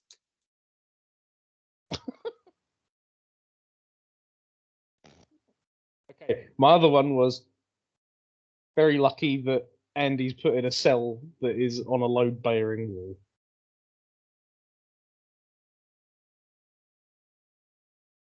If he's not in that specific cell or another one facing a load-bearing wall, he can't fucking escape. I wasn't sure I understood this one. So what's the? Because I was looking out for it when I watched it. What's the relevance of the load bearing wall? So the load-bearing wall is connected to all the piping and shit. So if he's in the cell next to him, he can't exactly tunnel anywhere because the wall facing out to the yard not thick enough to have a human body in it. So he'd basically be going like, "Oh, I should retake my life," and then he'd be having to tunnel through someone else's cell, asking for 2 more Rita Hayworth posters to cover them, and then go and tunnel through the other guy's wall. So it's like if he's not on like an end one, he's actually a little bit fucked. He can't get anywhere. So that's another one that would have been in our version of it. It's just ending up in somebody else's cell, and Morgan Freeman going, "He was never a man with a strong sense of direction." Oh man, that'd be me, wouldn't it? Just be like, Rob's escaped, and I go, I'm going to do the same thing, and then I just tunnel through as the warden's in the cell, and I'm like, oh wait, sorry, I'm out. I can get you a poster. There's a lot of Rita Hayworth posters in here. Gosh, that's an awful, quite drafty cell actually. I'm just saying, there's 4 floors of cells. There's 200 cells, let's say. There's a maximum of 16 cells that are on a wall. So it's like, right. So you had a 16 and 200 chance of being able to escape, or a 184 out of 200 chance of being absolute fucked. And it's like, congratulations, through absolute random chance, you're in this one where you can. Good job. One I didn't get airborne, but yeah, I mean, I can only imagine that he's probably hit a pipe, and he's like, "Oh shit, I can make a turn in this fucking tunnel. How the fuck do I fucking dig my way through this fucking piping now?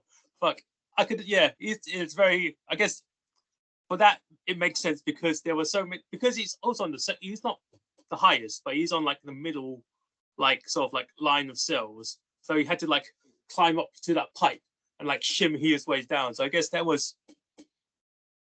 But that's what I mean. If he's in red cell, he's fucked. He's just there till they let him out, and it's like, oh, okay, well, the movie's just completely different, because he has to be in there for the whole 20 years to actually get the tunnel to that level. So it's like, well, yeah, this isn't even just something that you can do in 2 minutes. You have to be in there for 20 years. But if it's one of those things that is just happenstance that's how he escaped because of that reason. It isn't because he was hell-bent on doing one thing and the plot made it convenient that he could do it. But it was just he escaped for this thing, this luck. It's kind of like in Cool Runnings. It's like they wanted to be sprinters, but that fuck up made them completely change everything. Because that's one little thing that changed their complete outlook and complete direction of where they were going in life. Just no one could have predicted it, and yet they took that chance and went, right, let's do this and let's become a bobsled team. So it's like in this case, it's kind of like, well, yeah, if he couldn't escape, he couldn't have escaped. He just would still be in that prison. But that wall happened to be hollow, and he managed to go through it, and he escaped. That was that. That's probably maybe Red tried it. Maybe if Red tried to do it himself and he gave up because there was no other way he could get out because of the way his room was, he settled in and just was like, no, there's no point. I can't get out.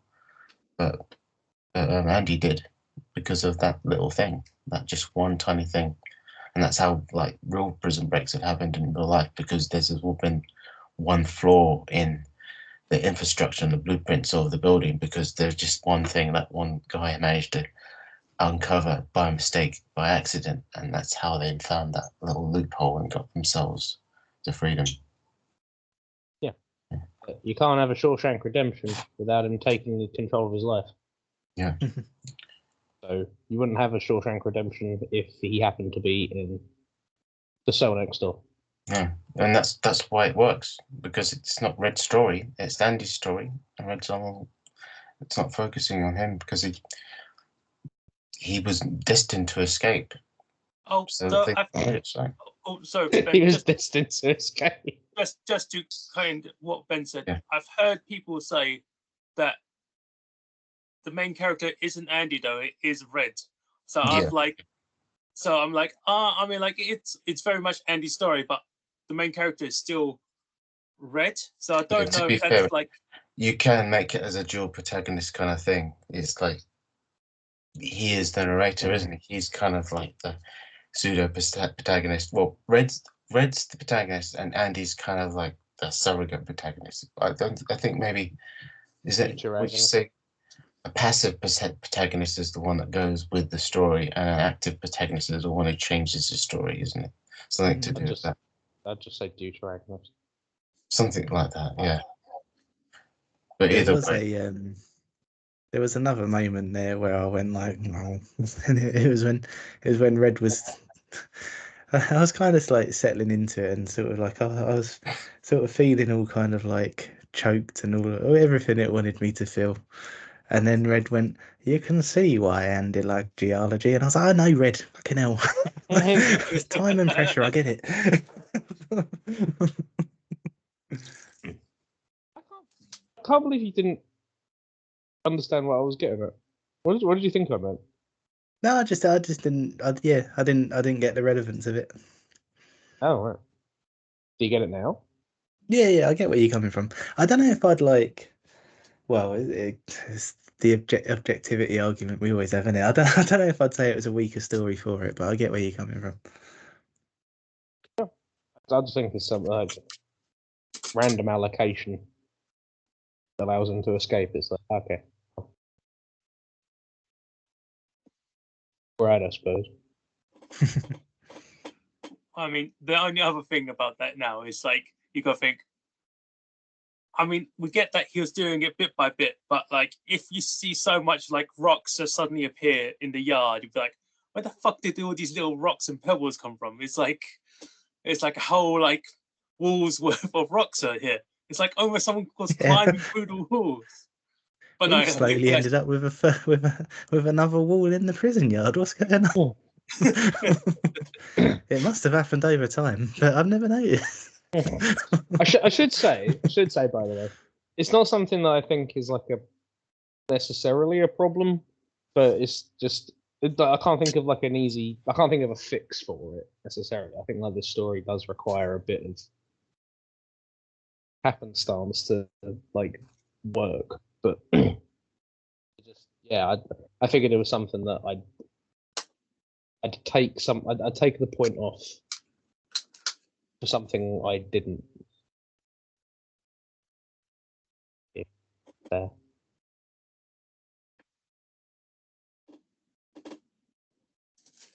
Huh?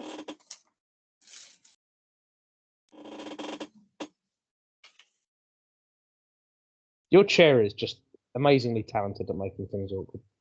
Yes. So, any other points you wanted to make, or are we going to favourite scenes? No, he sort of covered them. I was sort of Yeah, yeah. they're the scene favorites. I just mentioned yeah, Tommy sharing a cell with the guy who actually committed the crime that Andy's been framed for. That was like that was my main one, and then the load bearing wall, and then Andy's lucky Mr. Krabs doesn't chuck him off the building before he gets the chance to go, I can help you with the money. He's I must lucky admit, that like, just while you've mentioned that one, because that was one when you told me the problems you had, I was kind of going like, well, I don't know, like sometimes that's just the way people talk and like that kind of thing. And then I watched the scene and I went, oh no, he went into that wrong. he did go into that a bit, and you know, he's like autistic as fuck, so it's like all right, but still, like, just don't go for the wife, man. But, yeah, he's lucky. He's lucky the warden doesn't open the Bible with his rock hammer inside. I thought, like, again, I think there's like obviously there's an explanation because Norton's read the Bible so much he wouldn't ever need to open it and stuff. But like, yeah, I think he's a little bit lucky. He doesn't just go, which passage do you like? And then, oh hey, what's this big fucking rock hammer in here? Yeah, and then the storm. And then Hataneo. Those are all the points. So yeah, favorite scenes, go for it.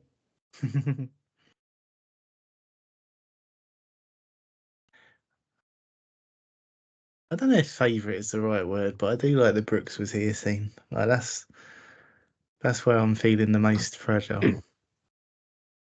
That is the most effective. Yeah. Yeah, I was going to say, and the scenes where Brooks gets out and he's trying to adapt to like being a free man. That's not Morgan. I think those are the most poignant, and the fact that he kind of the way that scene is shot is so brilliant and beautiful because he kind of is like, what's he doing? He's getting the knife, but what's he doing up there? And then you see him bit by bit. And then he hangs himself and he just dangles, and then you see why he had the knife in the first place, and it was to carve the message on the wall just above the rope. And he's like, oh damn, that's why. He just wanted to leave a message. So just little bits like that was great. I mean, the scene where you introduced him as well, when he's feeding the bird with the little maggot in the grill, and he's like, oh, what's he gonna eat? Is he gonna eat it? And then you see him open his blazer, and the baby sparrow, or what was it, baby crow, I think it becomes. Yeah, I guess it must have. It was some kind of like raven or crow or something. And then it just shows you immediately what kind of a man he is, and he's kind of like, this guy's got a kind soul. So there's little things like that about the characters in the film, that what they do kind of shows you what kind of people they are deep down. I think another scene that's really effective with Brooks, and it's because you see what kind of person he is beforehand, because he's not like he's a good person, but he's like he's still like doing the deliveries for Red and all of that kind of stuff. Like he's just like he's very much part of the community in there, but you can tell that he's got like such a good nature about him. And because you've got all these examples of him having such a good nature before that, the scene where he's got I forget his name, but the guy who's got like a slight stutter, where he's got the knife to his neck, that's a really good scene, I think. And I like how everyone's just like, what did you say to him? And he's just like, I just want to stay here. I can't think of how to stay here. This is just, that's all I'm up to. I like how Andy handles that as well, where he's just like, I know you're not going to do anything, and you know you're not going to do anything. But he's also like, Brooks, look at his neck.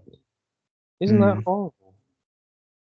Yeah. It's just making him think about what he's doing, and he's just kind of like, ow. Like what we do if Ben went crazy. Sorry, what? When did Ben go crazy? I said that's what we'd do if Ben went crazy. He's oh, sorry. I thought you just said no. That's what we did when Ben went crazy. I was like, Sorry, Yeah. I was You reading don't the you don't remember? My redemption, that. Well, there was that time with Lee, I suppose. That was kind of a crazy moment. Something you'd want to admit to on stream, or Yeah, it's not that bad. Like, Yeah, it's fine. I was like, yeah. I must have told you about it before, but like in year 7, there was this kid. I suppose I shouldn't say his full name, but his first name was Lee. Ben And like for- German suplexing. Almost like for some Ooh. reason I don't know why, but we used to call him Healy, and we were at Martin's Corner on the way back from school, and he just got really pissed off with us calling him Healy, so he got Ben by the blazer. And he was like, "Stop fucking doing that!" And then Ben just shouted Healy and slapped him in both ears and ran off.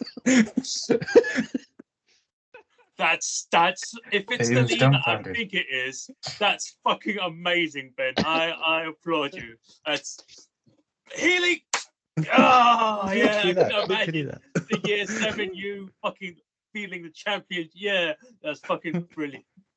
He discombobulated. Yeah, I couldn't get away with that now, that's for sure. I still like vividly remember his face just being like, "What the fuck?"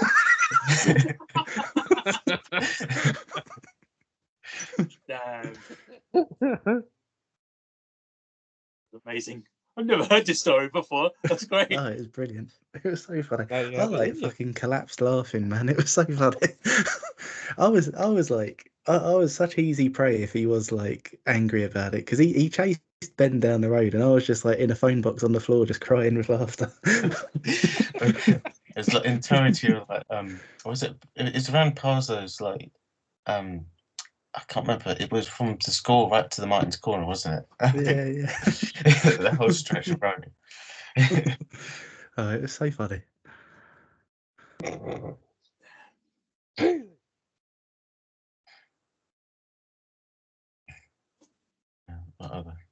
What other favourite scenes that went about our real life? But,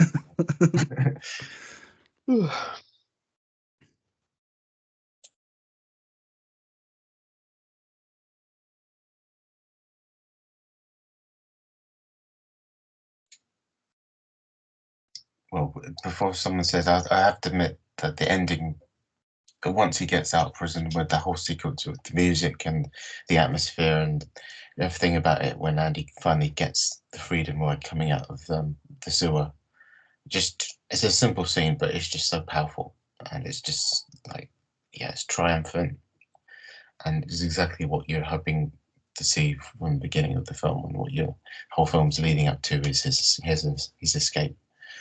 But obviously, the scenes following where you get a taste of real life, and when you finally get to when Red finally manages to meet him again outside, and the closing scene on the beach is just very like satisfying and emotional. You can't really beat that as a closing shot.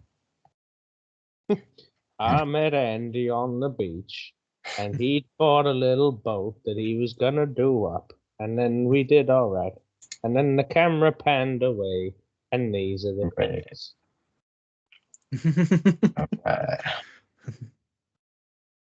Well, Pat looks furious.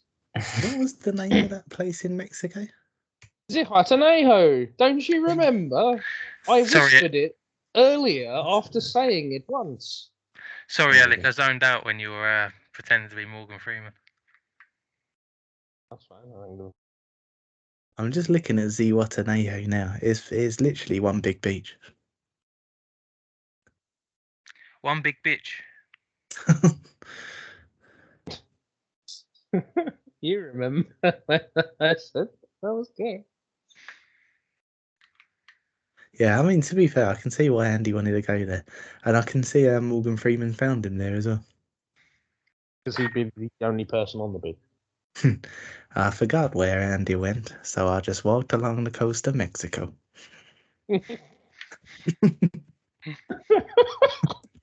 That's quite a big coastline as well, right? So if he goes, oh shit, should I just start from the top and just like slowly make my way down? This would be walking for fucking ages. It's like It would have Okay. taken a while, but luckily I started at Zihuatanejo. Yes, that would be our version. Oh, I don't know where to go. I better start there. That's all right. I'm pretty sure it began with a Z.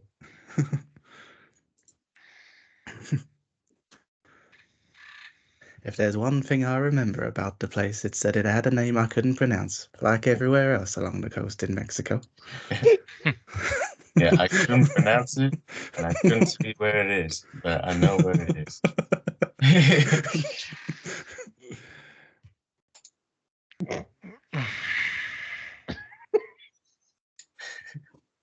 So any of your favorite scenes? Just more. Can you spell them?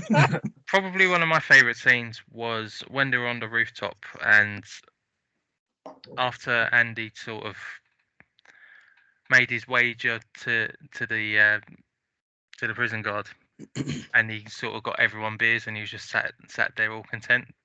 But that was Didn't want nice, one actually. himself. I thought was that was nice. a really nice scene. Another one where I didn't want the narration, to be fair, but it was a nice scene.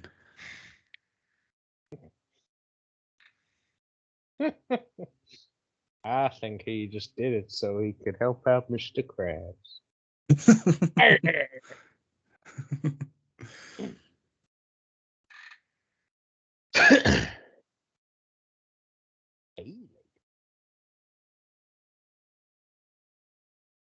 I want to watch SpongeBob now. That's what Shawshank Redemption's done to.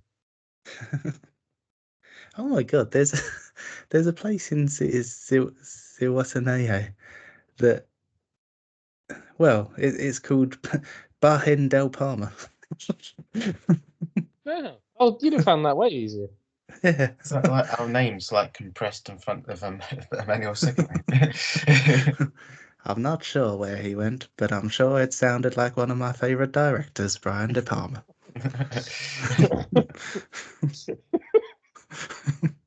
Even though I predate him by quite a while. I'm not sure he's made a film yet, but when he does, it'll be Carrie.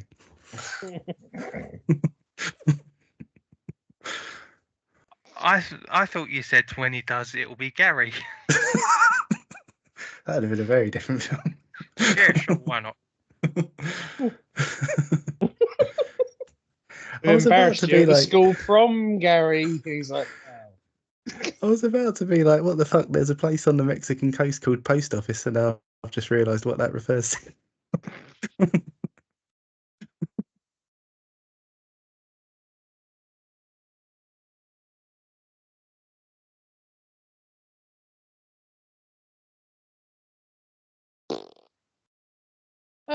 Favorite scene. I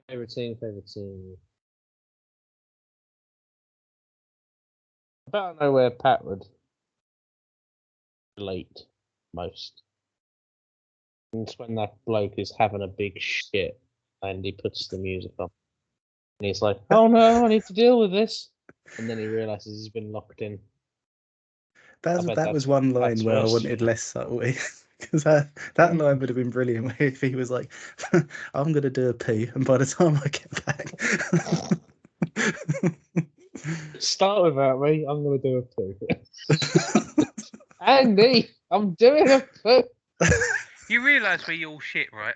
Why has it got to relate to me only? You just do it at 10 o'clock on the dot every Saturday night when we're going to do the call. I didn't have a shit tonight. I'm waiting for the call to finish. Oh, la-dee-da. Plus, I wouldn't be in a rush to get off it because I heard a bit of music. You heard a bit of music? Well, when the guard was on the toilet and he heard the music, he tried to get out of the toilet, didn't he? And couldn't. You like listening to music when you have a pee? It's all right. I watch videos on my phone while I'm having a poo, to be fair. The way you said it was as if that was like I don't know, an interest of yours, just to listen to music on the toilet. No, I wouldn't go for that. Playing Tetris on the toilet used to be a big interest of mine, but that's sort of waned as time's gone on. Sorry.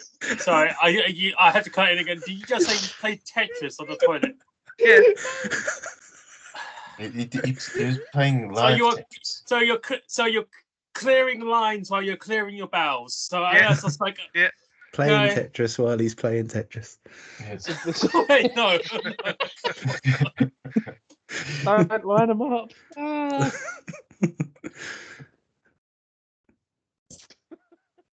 Big interest of mine. Sorry. I'm sorry. I just like, oh, here comes the straight piece. And a squiggly line. I would have welcomed that line of narration. Playing Tetris on the toilet was a big interest of mine. I'm sorry. There was a horizontal long one that was quite scary. Okay. This was a fat man.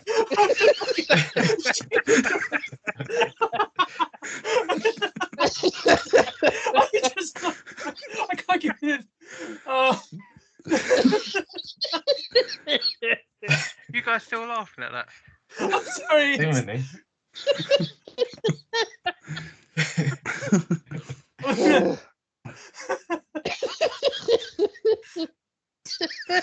Okay. Okay. Stop it. It's just. Do you have anyone else your favourite teams? Wait, Emmanuel. Is Emmanuel around? I think he might have fallen asleep. Oh, okay, that's fair. It was on the toilet. Who knows?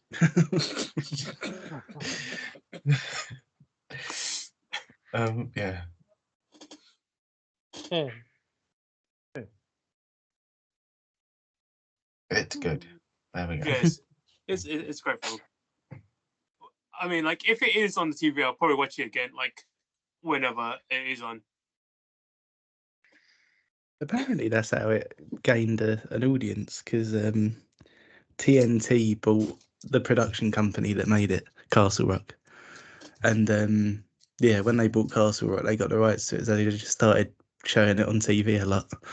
And that was when a lot of people went, "Oh, that's a very good film."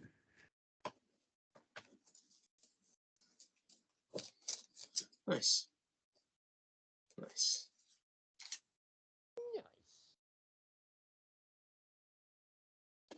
So, any other passing thoughts or any other like comments?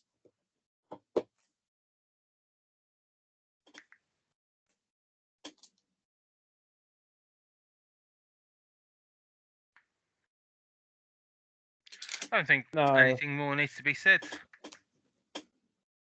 Right. Simon, what are the next two films that Alex going to give 10 to enjoyment for? No, it's not. Oh for my enjoyment too. goodness! All right. Right, So, that's it. You've now incensed me to not do that. So you can Yeah, I thank mean, like, Rob, Simon. I kind of knew you're not going to do it anyway. So, all right, let's get into it then. Well, this is already great. So I chose. Wait. So I chose two films, because of obviously I had a double bill. Who are you, Morgan Freeman? Admittedly speaking, I didn't want to have a double bill at first because it seemed early to do it. But since you guys, Did you volunteer? well, I volunteered because everyone else was very iffy about it, and I was like, "Fuck it, I'll do it anyway." So, as everyone kind of knows, I've chosen an anime set of films for a double bill. No. I didn't know that.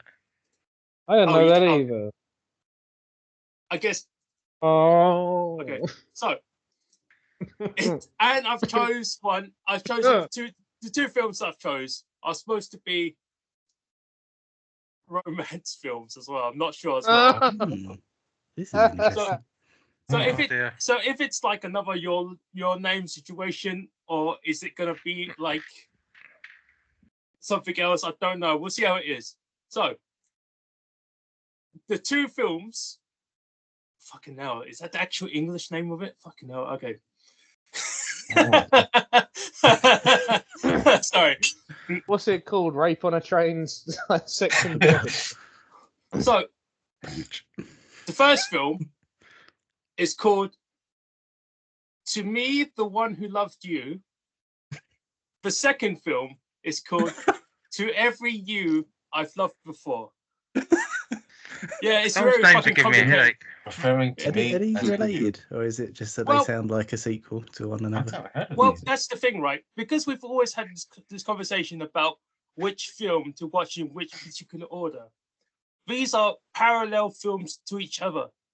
Ooh, And So we've got to watch them at the same time. well, no. So It John- to changes. that cross your eyes at just Well, the no, the right thing is, angle. when you watch the films, the context and the ending, or the context of the endings will change depending on which film you watch first. That's awesome. So if you watch, because they've easily color coded everything, it's the red film or the blue film.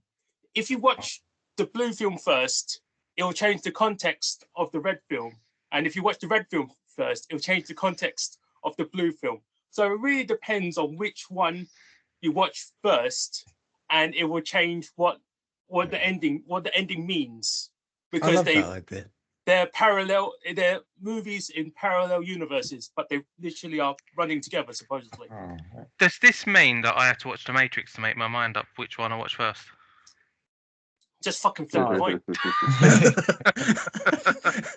Hey, Because- Emmanuel's alive. Mainly because I haven't, because Yeah. from I've heard about this film because this was a 2022 film. I've wanted to watch it, Oh. but I've needed someone else to watch the other version of what I was going to watch. So if someone watched blue then red, I need someone else to watch red then blue. So it's kind of like, We should have like 3 of us do one and 3 of us do the other. yeah, I but vote that's not fun though. We've got to see who watches. We'll see which one who watches what first, and just say, okay, Which one who watches what? Is that the third film? Oh, you could do Well, that. this is where 5 of us watch one. Well, it depends on which one you guys watch, and someone else will definitely watch the other version. Or if you're like gonna be like, I could watch the red film, then watch the blue film, then watch the red film again. Could also change. It really depends on context. I think Well, this I'm is gonna great. I I'm really gonna love do this so both far. anyway. Don't probably call it just a blue film. I'm gonna do blue and red, and then red and blue. So but again, if you've watched, depending on which order you watch it, changes the context of the film. How long are they? They're like 4.5 hours each. No, it's both films are about 1.5 hours, I think. Okay, good. I really like this idea. This is really cool. But are they playing anywhere? Well, okay, I was gonna say, so Ah, Here we go. Crunchyroll, No. but Yeah. I'll set up for you guys. I'll send you guys my Crunchyroll afterwards, Oh, nice. Oh, cool. because essentially Thanks, man. I would just do it as like I'll make the account.